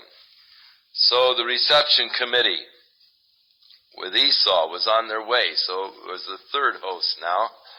There was the host of Laban, that was very uncomfortable. There was the host of angels, that was comfortable. There is now the host of Esau coming with 400 men, and that again is uncertain. But it seems to be uncomfortable at the moment, because the last time he saw Esau was threatening to kill him. Why would he want to bring 400 men with him unless he intended him harm? And so the news is disrupting to Jacob. He doesn't like the news that he hears of the 400 men that Esau is bringing with him. Notice Jacob in his message to Esau is pointing out his own wealth in order to cause Esau to be comfortable, not thinking that Jacob is coming back to claim his inheritance, coming back to claim his birthright, coming back to take away from Esau or to try to take from Esau. I don't need anything. I'm very rich. I have servants, men servants, maid servants, cattle, oxen, the whole thing. And I'm returning now. And the addressing of him as Lord. Though his father said, and your brothers shall be your servants, yet Jacob is addressing him as the Lord. Then Jacob was greatly afraid and distressed. And he divided the people that were with him, the flocks, the herds, the camels, into 2 bands. And he said, if Esau comes to one company and smites it, then shall the other company which is left escape. So he immediately began to prepare. The first thing was just to divide the whole company into 2 bands. Figuring if Esau strikes one while they are fighting and all, it would give the other band an opportunity to escape. And then Jacob said, O God of my father Abraham, God of my father Isaac, the Lord which said unto me, return to thy country and to your family, and I will deal well with you. Now, Jacob, as he begins to pray, is immediately reminding the Lord of what the Lord said to him. How oftentimes in prayer I remind the Lord of what he said. Lord, you've said where 2 or 3 are gathered together, or where 2 or 3 agree. Now the Lord knows he said that, and I know he said it, but I just like to remind him that he said it every once in a while, you know. I like to remind the Lord of his promises. Now, Lord, you've promised if we ask anything, and just remind him that, Lord, this is what you said. I didn't say this, Lord, you said this. And so Jacob is doing much the same thing. He's reminding the Lord of what the Lord said. Lord, you're the one that said, return, and I will deal well with you. Now, Lord, I'm returning, and here comes my brother. And the acknowledgement in verse 10, I am not worthy of the least of all the mercies and of all the truth which you have shown unto thy servant. For with my staff I passed over this Jordan, and now I have become 2 bands. He is returning now to the area where Jabbok enters into the Jordan River. And as he looks down into the valley and he sees the Jordan River before him, he remembers 20 years earlier when he was fleeing from his brother, all he had was just a walking stick, just my staff. Coming back now 20 years later, God has been so good and blessed him so abundantly that he's had to divide his whole group into 2 companies of people, 2 bands. Lord, I don't deserve anything. I'm not worthy the least of your mercies. You've blessed me abundantly. When I passed over Jordan, all I had the staff. Now I've become 2 bands. Now, to give you a little idea of how large a group he had with him,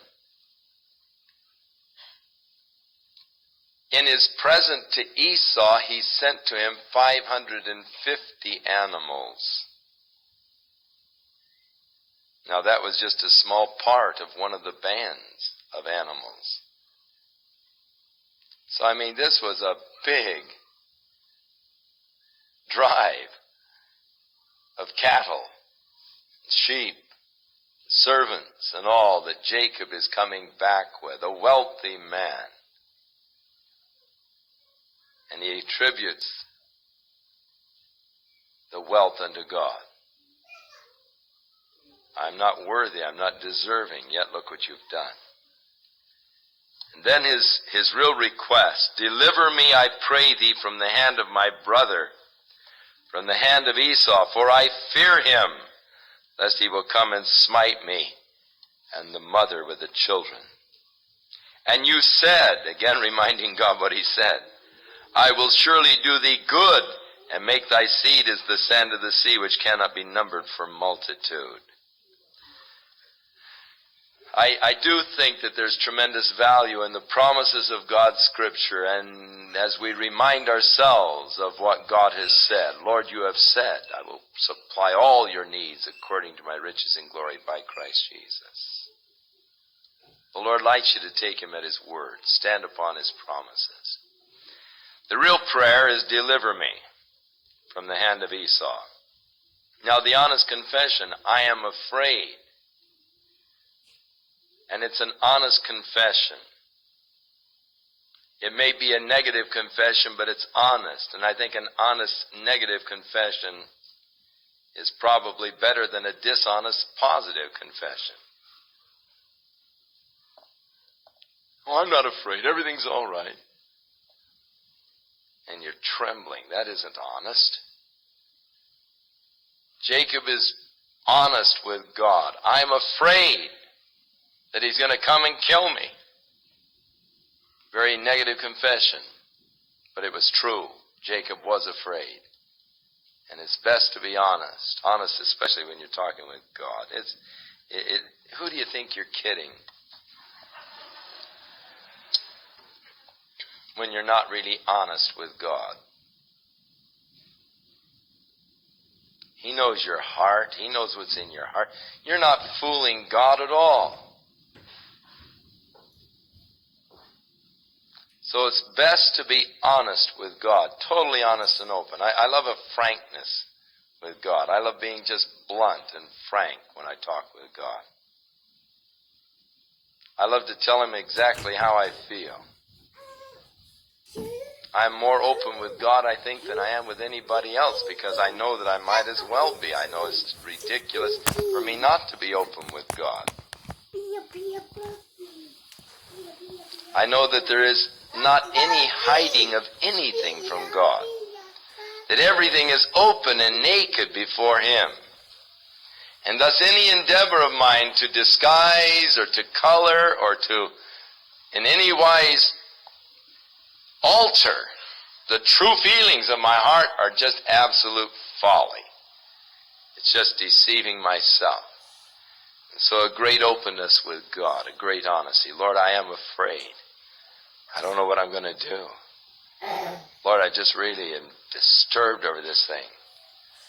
God, I'm angry. I'm mad. I can't stand what they're doing, Lord. And just be honest with God about your emotions, about your feelings. And then God can deal with them. As long as I'm trying to cover and try to fool God and say, oh, that's all right, Lord. Everything's okay. Oh, I feel great. No, it doesn't bother me. No.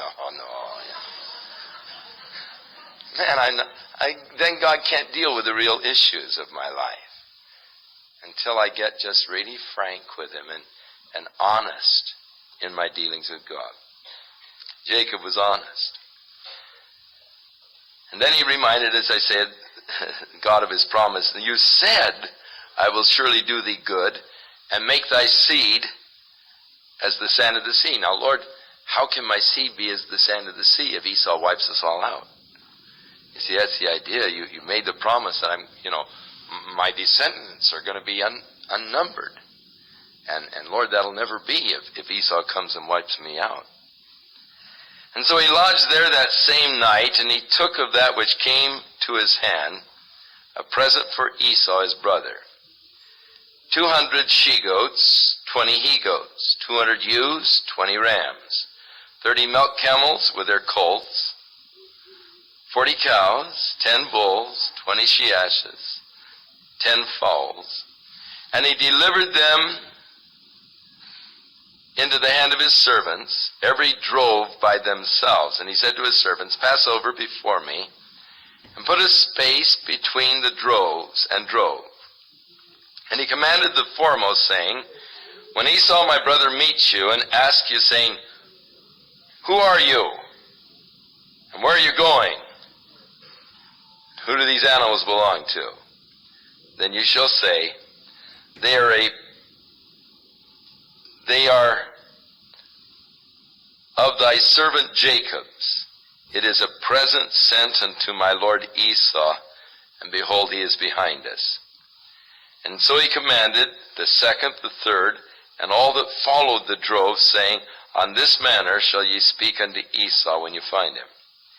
And say moreover, Behold, thy servant Jacob is behind us, for he said, I will appease him with the present that goes before me. And afterward I will see his face. Peradventure he will accept me. So Jacob prays, and then he does his best to set things up.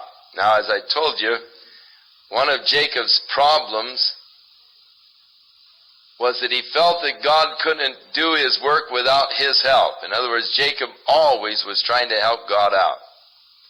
Jacob wasn't a man to just trust the Lord alone.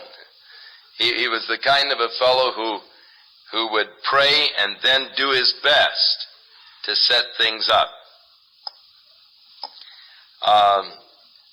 He was a very wise man and a very clever man. And he always was scheming, always conniving, always manipulating people. And this is just another one of Jacob's manipulations. Having prayed, rather than just leaving it there with God, then he does his best to help God work out the situation by setting up this whole appeasement program, sending out the servants with all of these droves of cattle and sheep and rams and goats and so forth, so that by the time Esau gets to him, he's sort of just overwhelmed by all of the presents that he has received from Jacob. And he is hoping that the anger of Esau will surely be appeased by all of these gifts. You say, well, God wants us to do something, doesn't he? Yes. I do not believe that faith is really passive. I think that faith is active, and I believe that God does expect us to use our heads and use the wisdom that he has given to us. But I do believe that God wants us to be trusting in him and his ability to do his work. I think that too many times we get into problems where we shouldn't really get involved at all, where we're trying to help God out, and God doesn't need my help. And so he went the present over before him, and he stayed that night in the company. And he rose up that night and took his 2 wives and his 2 women servants, that is, Bildad and Zilpah, and his 11 sons, and he passed over the ford Jabbok. And he took them and sent them over the brook, and sent over all that he had, and Jacob was left alone. I really feel that he sent them all away so he could get a good night's sleep. Others think that he sent them away so he could spend the night in prayer. That doesn't sound like Jacob. He's a practical man. And as I say, he really is trusting in himself more than God at this particular point. Yes, he takes God into account. He asks God to help him, but then he does his best to help himself. And so I think that he knew that this has been a rough day. It's been an emotional day. Laban is upset, and I can't go back that direction. Esau is coming. I don't know what his attitude is. And so he thinks, I better get a good night's sleep, get all these little kids out of here, because you remember and there were 11 boys, but how many girls we don't know. There were girls also. And they were all under 13 years of age. So a lot of racket, and a lot of cutting up and a lot of playing and a lot of movement in the night. And Jacob felt he needed a good night's rest. And so Jacob was left alone, but rather than getting a good night's rest, there wrestled a man with him until the breaking of the day. And when he saw that he prevailed not against him, that is, this angel that was wrestling with Jacob, Jacob would not give up. He could not prevail against Jacob. Jacob was a strong, iron-willed man. And that was Jacob's weakness, was his strength. He was so strong. He was prone to trust and rely upon himself rather than to trust in the Lord completely. And so here is a night in which he really needs rest more than any other night, and rather than being able to get rest, the Lord sends an angel to wrestle with him all night long. But he still wouldn't give up. He still wouldn't surrender. And so when the angel saw that he would not surrender, he touched the hollow of his thigh, and it went out of joint as he wrestled with him. He deliberately crippled Jacob. Using the divine power, he crippled this man. Now, Jacob's one thought was always he could flee. He set things up so that Esau would meet the other company. If Esau was still angry and started to smite the company, then he could flee. And always in the back of his mind, if all else fails, run. Now the Lord has closed out that door of escape. He's crippled. How can he run? And so the angel touched the hollow of his thigh. The thing shriveled. He became a cripple. God shut him off from escaping now. And this is what finally brought Jacob to the place of giving up. That's it. I've had it. Jacob finally surrendered. That which God was wanting him to do all along, surrender his life, surrender his will unto the Lord, finally came with the crippling. It took the crippling to do it. That's tragic. Sometimes a person's greatest strength can be their greatest weakness. With Paul the Apostle, he was another Jacob in a sense, the guy with an iron will. When Paul wanted to do something, it was almost impossible to stop him. He was preaching in Lystra, and the people got angry and they stoned him. They thought they killed him. They drug him out of town. Even his friends thought he was dead, and Paul himself doesn't know if he was dead or alive. And his friends were gathered around his body, weeping over Paul. Oh, the great soldier of the cross. What a loss, to the kingdom of God. And pretty soon Paul began to move, stood up, shook himself, says, let's go back into town. Man, how do you stop a guy like that? You don't. That iron will. But it also became a problem. For Paul was in Galatia, and he intended to go over into Bithynia with the gospel. He had a desire to get into Asia there. Oh, I want to go into Asia and preach. God didn't want him to go to Asia. But Paul was determined to go to Asia. So God had to make Paul so sick he couldn't get out of bed. Until he got Paul's attention. Paul said, where is it you wanted me to go, Lord? Over to Greece? Oh, but I wanted to go to Asia, Lord. Greece, Paul. But he was so sick he couldn't go on into Asia. The Lord just but he had to put him in bed. He had to, that's sad.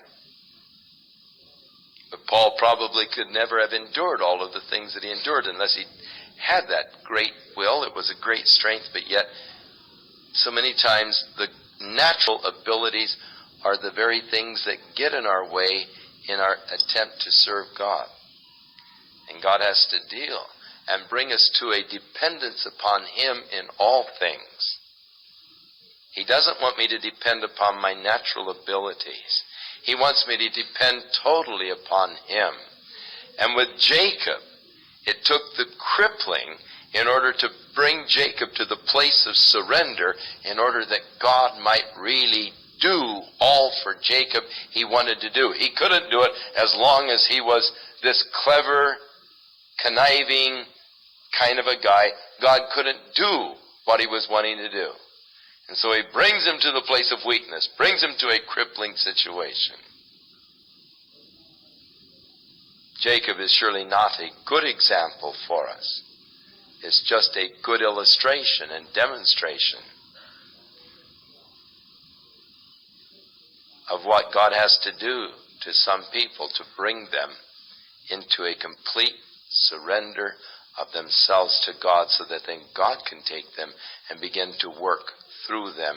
And they have that understanding, that deep understanding, that I have to depend upon the Lord. And so the angel crippled him. And Jacob at this point, defeated, according to Hosea, began to weep and plead with the angel. You know, you have to hear a person's tone of voice many times to know what they're really saying. You cannot put the tone of voice in words on a page. You've got to hear it. And as we read the words on the page, it sounds like Jacob is demanding, coming from a position of victory or power, saying, I'll not let you go except you bless me. As the day was breaking, the angel said, let me go, the day is breaking. And Jacob said, I will not let you go. It sounds like he's coming from a position of power and all. Not so. Hosea says he was at this point broken. He was weeping. He was crying. He was pleading. He was actually saying, in essence, please don't go without blessing me. I can't let you go unless you bless me. I've had it. I'm destroyed. I can't run. I've had it. Please don't go without first of all blessing me. And so the angel said unto him, what is your name? Reminding him of his character. For his name was a reflection of his character. My name is Jacob. My name is heel catcher. Because I caught my brother's heel, and I've been at everybody's heels. I've been clever. I've been able to get by because of my dogged determination. I don't give up. I'm a self-governed man. I'm the master of my destiny. I'm the master of every situation. My name is Jacob. Your name, and here's the blessing. The blessing is just the change of a name. Your name will no longer be Jacob, but Israel. But the name change indicates the change of nature. You're no longer to be a self-governed, clever heel catcher, but you're now to be a man whose life is governed by God. Israel. And it indicates the change of character. Actually, it is the new birth. It's being born again. No longer being mastered by self, by the flesh, but now being mastered by the Spirit of God. Living now a life after the Spirit. What a beautiful blessing. The greatest blessing he could ever receive. It was the blessing that was to last the rest of his life. God wants to bless you. He wants to change your nature from a self-governed, independent, self-sufficient individual into a person who is relying and trusting in God, whose life is governed by the Spirit of God. And so the change in Jacob, the blessing, was the change of nature that God gave to him. For as a prince thou hast power with God and with men, and hast prevailed. God is changing your nature. making you a prince, giving you power with God and power with men. And Jacob said to him, what is your name? And he said, why do you ask me my name? And he blessed him there. And Jacob called the name of the place Peniel, for he said, I have seen God face to face. Peniel means the face of God, and my life is preserved.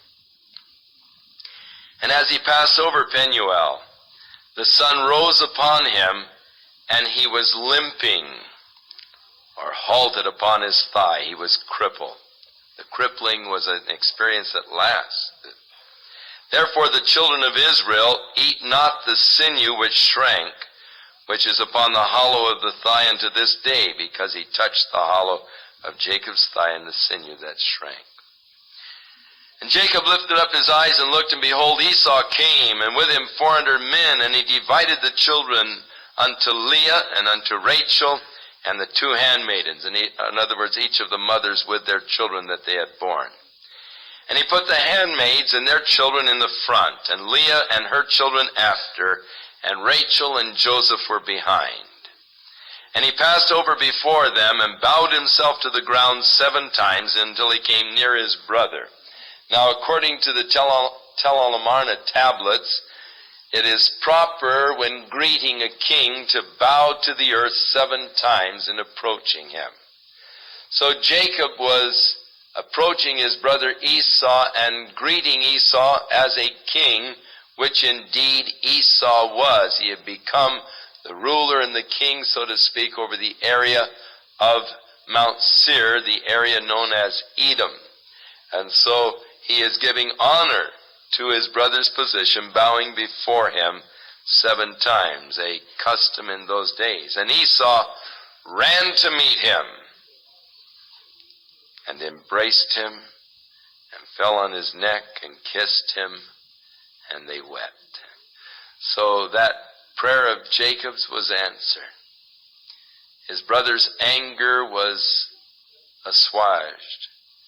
And the meeting, rather than being tense, rather than being bitter, rather than with great recriminations and anger, it's a sign of acceptance, a sign of forgiveness, a sign of love.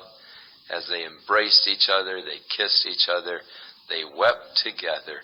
The work of God's Spirit had been wrought. It is my opinion that Esau, when he was coming, was intending to fulfill his threat of killing Jacob. And even as Laban, when he was pursuing Jacob, intending to, by force, take back everything that Jacob had, and to do Jacob harm. And even as God spoke to Laban and said, don't touch him, don't do him harm, don't speak to him good or evil, and God protected Jacob, I believe that God changed the heart of Esau, so that by the time they met, all of the anger and the bitterness of the years gone by flowed out, and there was that beautiful reunion of the 2 brothers. And he lifted up his eyes, he saw the women and the children, and he said, whose are these that are with you? And Jacob said, the children which God has graciously given thy servant. And the handmaidens came near and their children, and they bowed themselves to their uncle, actually. And Leah also with her children came near and bowed themselves, and after that came Joseph with Rachel, and they bowed themselves.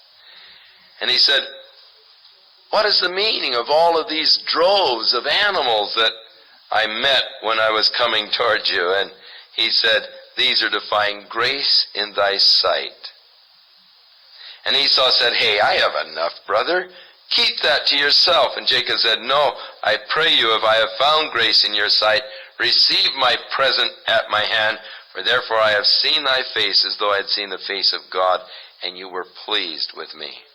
Take, I pray thee, my blessing that is brought to thee, because God hath dealt graciously with me, and because I have enough. And he urged him, he insisted, so that Esau took it.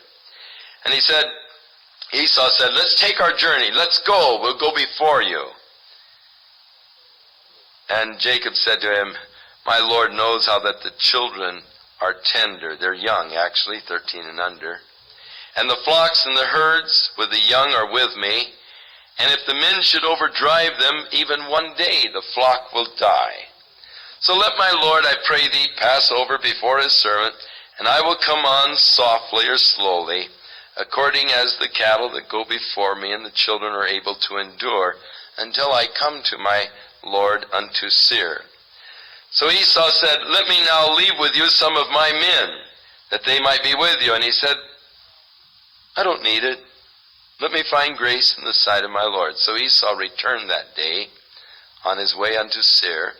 And Jacob journeyed to Succoth, and there built a house, and made booths for his cattle, and therefore the name of the place is called Booths, or Succoth. Now, the fact that he built booths and all indicates his intention to just sort of stay there a while, which he no doubt did. Now, one of the things that the book of Genesis does not really keep us up with, and that is the time lapses between. Jacob did not go directly to Mount Seir, to where Esau was. He stopped first at Succoth for a period of time, built booths there, stayed there for a while, and then he moved on to Shechem, the area of Shechem, where he no doubt stayed for maybe 8 to 10 years. The Bible doesn't give us these time passages, except that we note the ages and the events, and we know that many years had to transpire. Probably 8 or more years transpired between the time that he saw Esau and before he ever started journeying down towards Hebron. He stayed up in the area of Shechem for many, many years. So Jacob came to, verse 18, to Shalem, a city of Shechem. The word Shalem is actually the Hebrew word shalom, and it probably would be better translated that Jacob came in peace to the city of Shechem. There is no record of any city called Shalom in that area, and the translation could easily read, and Jacob came in peace unto Shechem, which is in the land of Canaan, when he came from Paddan Aram, and he pitched his tent before the city. And he bought a parcel of a field where he had spread his tent at the hand of the children of Hamor, Shechem's father, for 100 pieces of money. And he erected an altar there and called it El Elohe Israel, or God, the God of Israel. So he here adopts his new name, the name that God had given to him. And in building the altar, he builds it unto the God, not of Jacob, but to the God of Israel. And so he purchased now this field, planning to remain in this area, indicated by the fact that he purchased the field and did remain here for many years. Now, there's a time gap between chapters 33 and 34, because at the time that they had left the land of Paddan Aram, Dinah was less than 6 years old. And now she comes into the story at this point, and obviously is older than that. And Dinah, the daughter of Leah, who was, of course, the first wife that Laban had given to him, the older sister, and after Dinah had borne several sons to Jacob, she finally bore a daughter. And so she had a lot of big brothers, Reuben, Simeon, Levi, Judah, and all.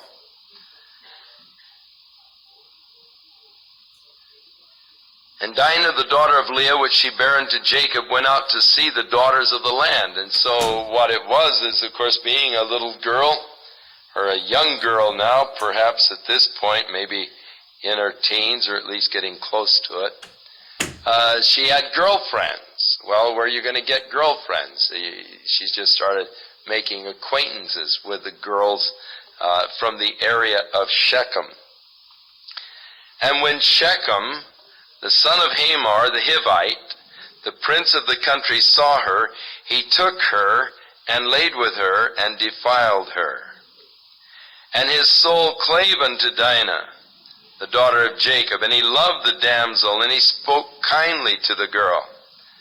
And Shechem spake unto his father Hamor, saying, Get me this girl as my wife. Now, his action was wrong, but he seemed to be an honorable person, having done it, having wooed her, and having had intercourse with her. He now is in love with her and desires that she be his wife, and asks that his father make these arrangements for him. Now Jacob heard that he had defiled Dinah, his daughter, and his sons were with the cattle in the field, and Jacob held his peace until they were come home. And Hamor, the father of Shechem, went out to Jacob to commune with him, and the sons of Jacob came out of the field when they heard it.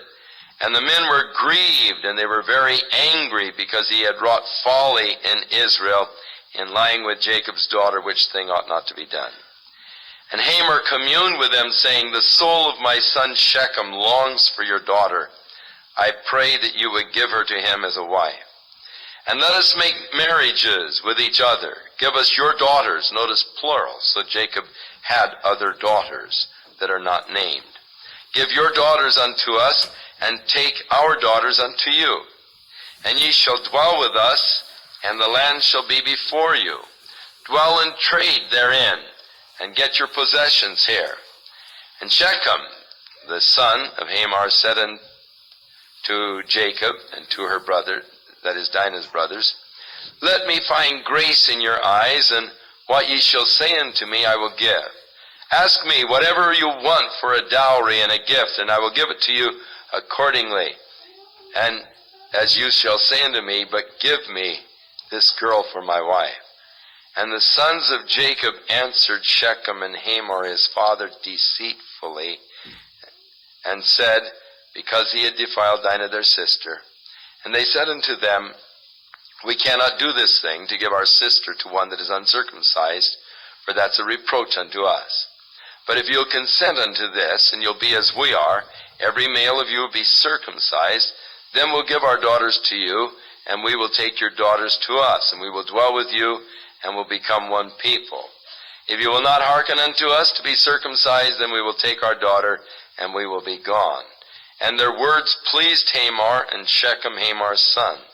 And the young man deferred not to do the thing, because he had delight in Jacob's daughter, and he was more honorable than all the house of his father. And Hamor and Shechem his son came unto the gate of their city. They commune with the men of the city, saying, Hey, these people are peaceable, we ought to live with them. The land is large enough for us all. Let's take their daughters, they can have our daughters. We'll have intermarriage, we'll become one people with them. And they'll do this under one condition, that we'll be circumcised as they are circumcised. And then shall not their cattle, their substance, and every beast of theirs be ours? Only let us consent to them, and they will dwell with us. And unto Hamor and Shechem, all of the men of the city gave ear, they hearkened unto them, and they came to pass that they were all circumcised. But on the third day, when there was a soreness, the two sons of Jacob, Simeon and Levi, who were Dinah's brothers, they were the sons of Leah, they each man took his sword and came upon the city boldly and slew all of the men. They slew Hamor and Shechem, the son with the edge of the sword. They took Dinah out of Shechem's house and went out. And the sons of Jacob came upon the slain. They spoiled the city because they had defiled their sister. They took their sheep, their oxes, their asses, and all that was in the city, all that was in the field, all of their wealth, all of their little ones, their wives, they took captive and spoiled all that was in the house. And Jacob said to Simeon and Levi, You've troubled me to make me stink among the inhabitants of the land, among the Canaanites and the Perizzites. And I being few in number, they'll gather themselves together against me and kill me, and I shall be destroyed, I and my house. And they said, should he deal with our sister as with a harlot? So, again, we notice that the sons were acting deceitfully. It is interesting how that, again, whatsoever a man soweth, that shall he also reap.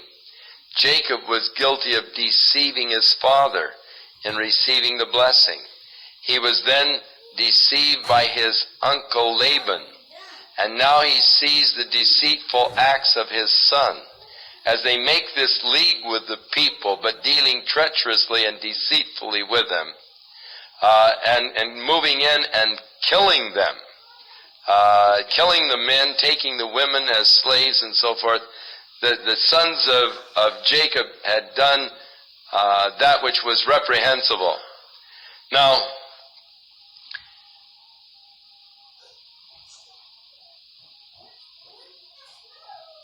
God is really very plain and very open in showing to us that the people that he chose were not a perfect people at all. Now, Simeon and Levi are to come into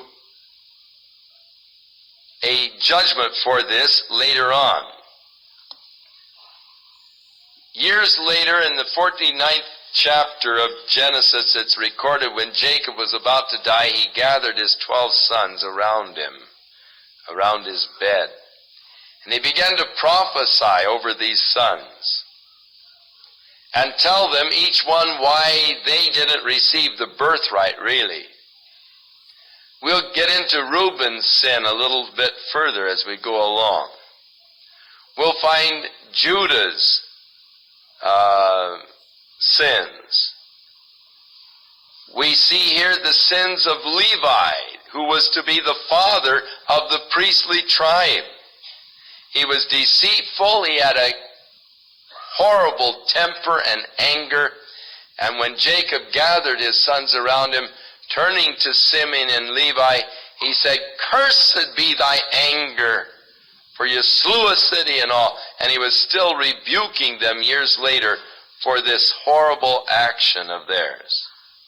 The Bible does not condone what they did, does not declare it as right. In fact, their father later on rebukes them sternly for this thing, and they do not receive the birthright or the blessing because of their cursed anger and temper in which they went in and slew the men of the city. Their deeds are brought up against them even later on. And so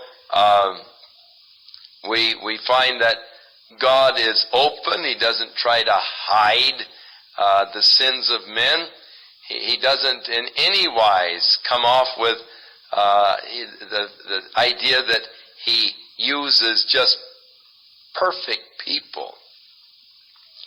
If God used only perfect people, he wouldn't have anybody to work with. And so God has to use what he can.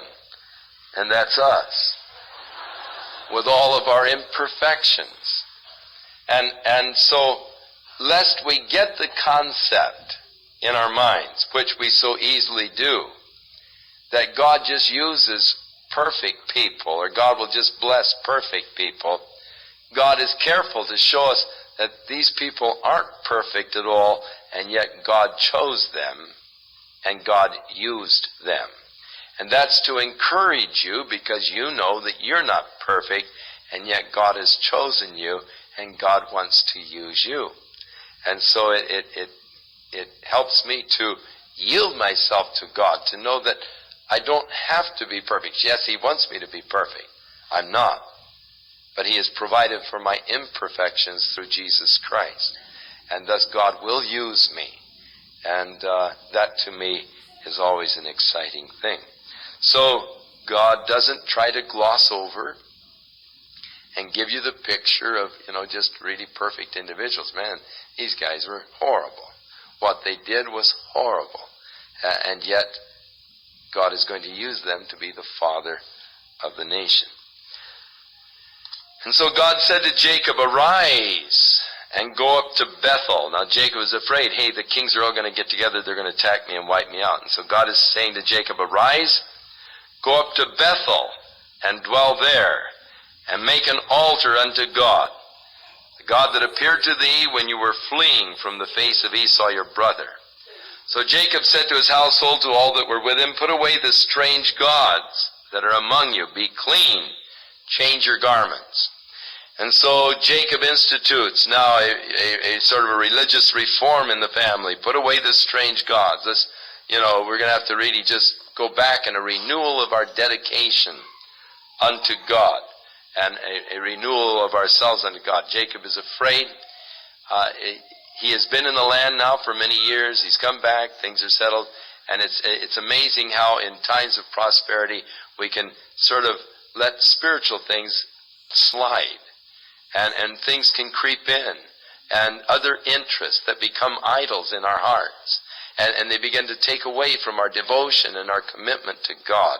And we find ourselves taken up in this delight, or in this endeavor, and all of these things that come in and sort of rob that place of God within our lives. And so here is a tragedy. Once again, it brings them back to a renewing of a commitment of come on, let's get away, put away your idols, your images, your strange gods. Let's change our garments.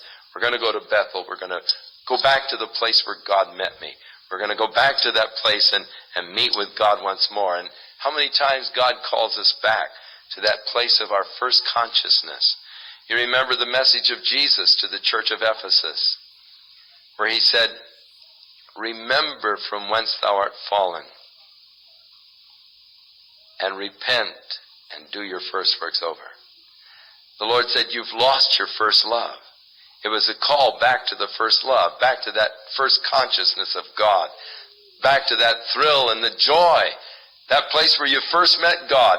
And God is calling him back now to that place where he first had the real consciousness of God's presence in his life. And it's a call now from God to come back to Bethel, a very beautiful call indeed. Let us arise, let us go to Bethel, and I will make there an altar unto God, who answered me in the day of my distress, and was with me in the way which I went. And they gave unto Jacob all the strange gods which were in their hands, all their earrings which were in their ears, and Jacob hid them under an oak which was by Shechem. And they journeyed, and the terror of God was upon the cities that were round about them, and they did not pursue after the sons of Jacob. So Jacob came to Luz, which is in the land of Canaan, that is, to Bethel, and the people that were with him. And he built there an altar and called the place the God of Bethel, because there God appeared unto him when he fled from the face of his brother. So, coming back, builds now an altar and recommits himself, worships God, and calls the place the God of Bethel. Now here Deborah, Rebekah's nurse, died. So Rebekah was the mother of Jacob, and when Rebekah died, Jacob probably took her servant, her handmaid, and said, hey, you come live with us. And so Deborah had come to live in Jacob's household, and being an older woman, probably was sort of the guide and all to a lot of the younger women and to the young women servants and so forth. And so she was with Jacob at this point. She died, and they buried her beneath an oak there at Bethel, and the name of the place was called Alon Bakuth, which actually means the oak of weeping. So evidently she had really endeared herself to the whole group, and though she was an older woman, an elderly woman at this point, yet there is just a lot of weeping over her death. And God appeared unto Jacob again when he came out of Padanaram, and he blessed him. And God said unto him, thy name is Jacob. Thy name shall not be called any more Jacob, but Israel shall be thy name. and he called his name Israel. And so God confirms the change of character. Again, from Jacob to Israel. And God said unto him, I am God Almighty. Be fruitful and multiply. A nation and a company of nations shall be of thee, and kings shall come out of thy loins. And the land which I gave Abraham and Isaac, to thee will I give it, and to thy seed after thee will I give the land. And God went up from him in the place where he had talked with him, and Jacob set up a pillar in the place where he talked with him, even a pillar of stone, and he poured a drink offering on it, and poured oil thereon. And Jacob called the name of the place where God spake with him Bethel. So a second time, God appeared to Jacob here in the area of Bethel, renewed the covenant, renewed the promise. And they journeyed from Bethel. And it was just a little way they came to Ephrath. Now, Ephrath is the area of near Bethlehem. Actually, it is the area of Bethlehem. And there Rachel travailed, for she was in a hard labor. And it came to pass that the midwife said unto her, don't be afraid, you're going to have this son also. And so as her soul was departing, for she died, she called the name of her son Benoni. Now she was, of course, quite a bit older by now. And she died in childbirth with her second son, Benoni, which means the son of sorrow. But Jacob graciously changed his name to Benjamin, son of my right hand, lest the boy would bear forever the name son of sorrow, and be reminded of his mother's death in childbirth. They called him the son of my right hand. Rachel died and was buried in the way to Ephrath, which is Bethlehem. And Jacob set a pillar upon her grave. Now, at this point, you probably have a little commentary by Moses, because he was the one that assembled these records and wrote these first books. And so Moses adds a little commentary here. That is the pillar of Rachel's grave unto this day. So years later, some 400 years after this, the pillar was still there that Jacob had erected. And so Moses makes mention of the fact it's the pillar that is still there to this day. And Israel journeyed and spread his tent beyond the Tower of Eder. And it came to pass when Israel dwelt in the land that Reuben went and lay with Bilhah, his father's concubine. And Israel heard it. Now the sons of Jacob were 12. So here Reuben now goes in. He is the oldest son. He's not married. He probably, had a thing going. And, of course, Bilhah is quite a bit older than Reuben, so she's not totally innocent in these things, that they probably had sort of a relationship going with each other.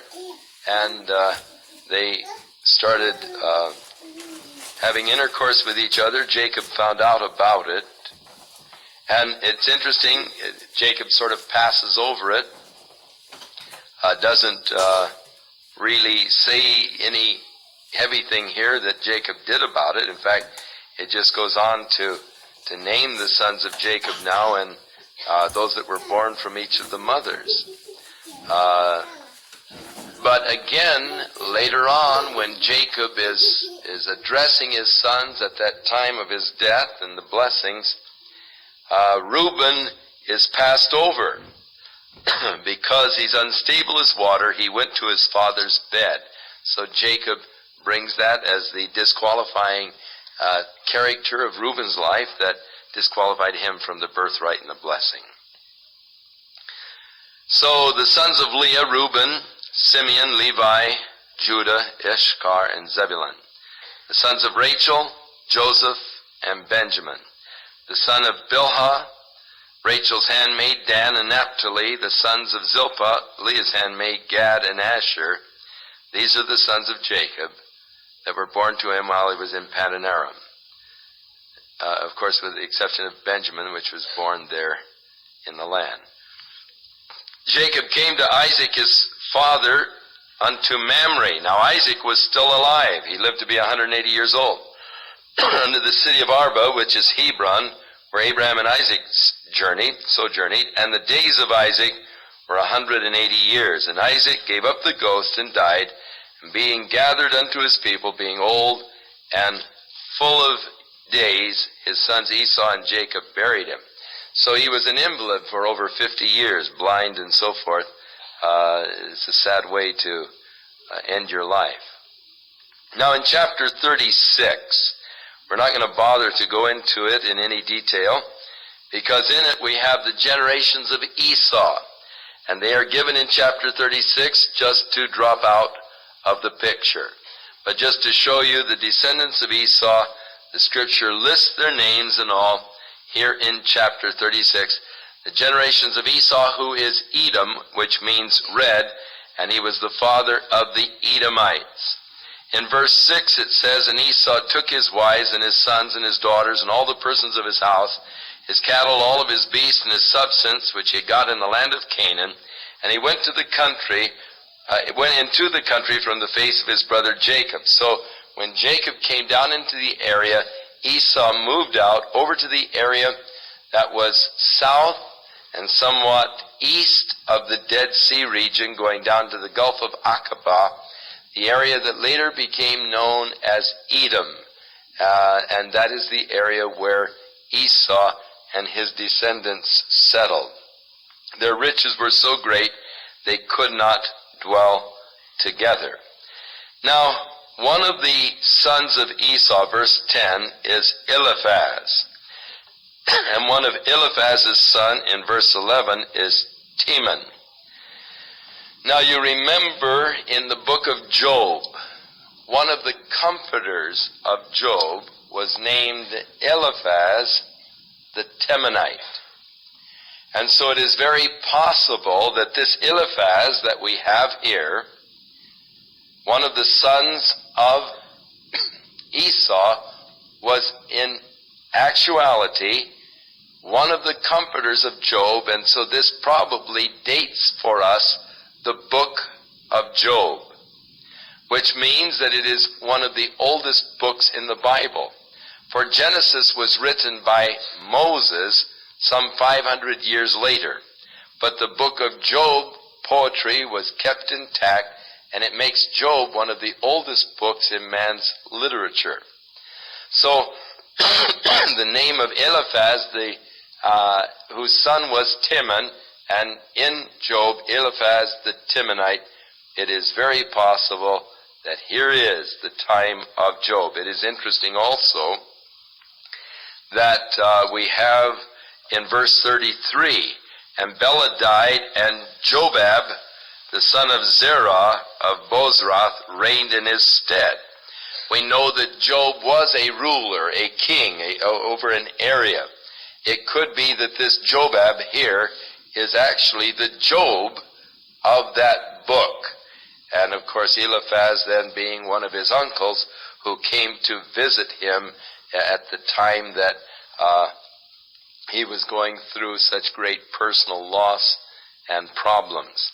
So it's very likely that chapter 36 we have the names of those involved and the timing at least of the book of Job and the life of Job. He lived about this time,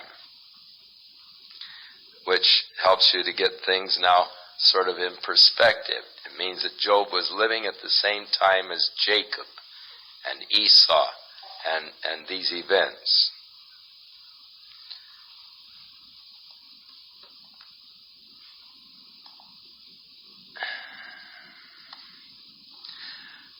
I thought we would get chapter 37 tonight, but we'll let that go until next Sunday night, and we'll start next Sunday in chapter 37. I really thought I could make it, but I don't think I'm going to. So next Sunday night, we'll begin with chapter 37 and take the next 5 chapters as we continue now in this account We get into some of my favorite parts of Genesis as we get into the story of Joseph, and I really feel that Hollywood has really passed up a tremendous one in not really doing a really script. They've done some, gussied up accounts, which aren't so good, but just the story of Joseph, the drama, the intrigue, the whole thing that is there is just, I love it. I love to read it. It's one of my favorite parts of the Bible. So next Sunday night we begin with 37. Shall we stand?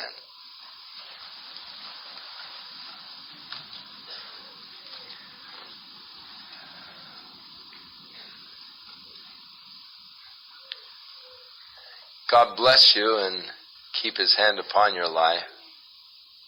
May He watch over you daily.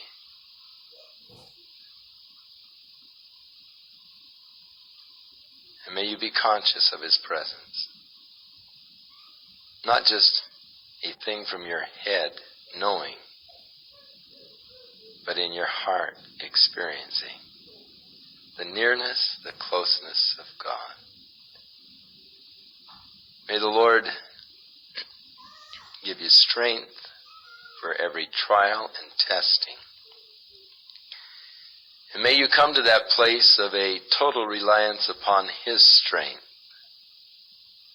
The acknowledging of your own weakness, the surrendering and the committing of yourself completely into His hands. And thus may your week be blessed and anointed by God. In Jesus' name. Genesis chapter 37.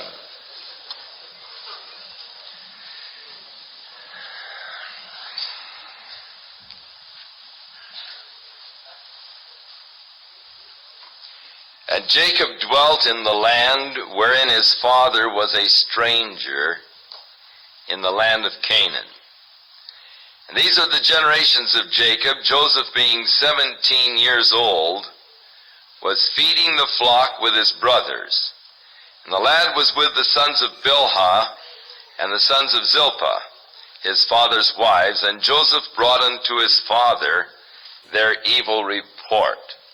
So there is now developing a strained relationship between Joseph and his brothers. Because of Jacob and his love for Rachel, when Joseph was born, he almost became immediately a favored son, kind of a status. And no doubt Jacob indicated his favoritism towards Joseph all the way along. And now Joseph is 17 years old. And he's out as all of the boys were engaged in the industry of shepherding. But his brothers have been goofing off, and Joseph is the tattletale. He comes and he tells his dad what his brothers are doing, which of course never endears you with your brothers. It's always hard to have a brother who is a narc. And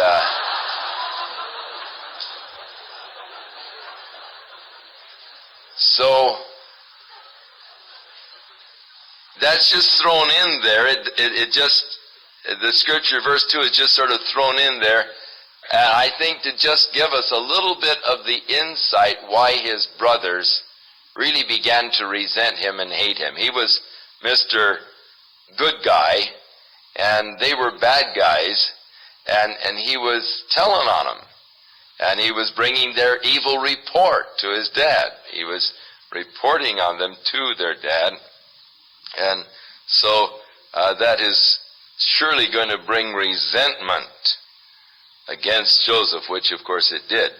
Now Israel loved Joseph more than all of his children, because he was the son of his old age, and he made him a coat of many colors. Now, in the Hebrew, this particular phrase, they didn't know quite how to translate it, and this idea of coat of many colors pretty much came from Martin Luther and his endeavor to translate the Hebrew phrase. But since that time of the King James translation and the discovery of more ancient records, it is now believed that this should have been translated, made him a sleeveless coat.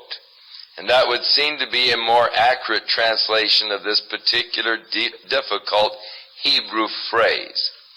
Now, the connotation of a sleeveless coat was that of rulership. The rulers wore sleeveless kind of, or rather a coat with sleeves is what it should be, and I'll get there in a minute.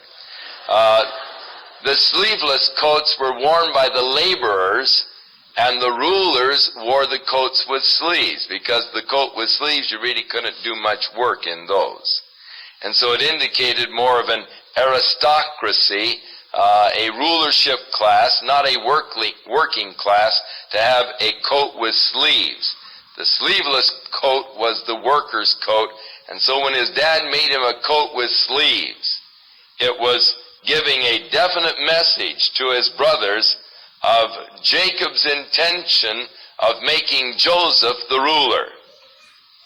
And that was the intention of Jacob. It really did not come about by Jacob's devices, but later did come about by God's devices.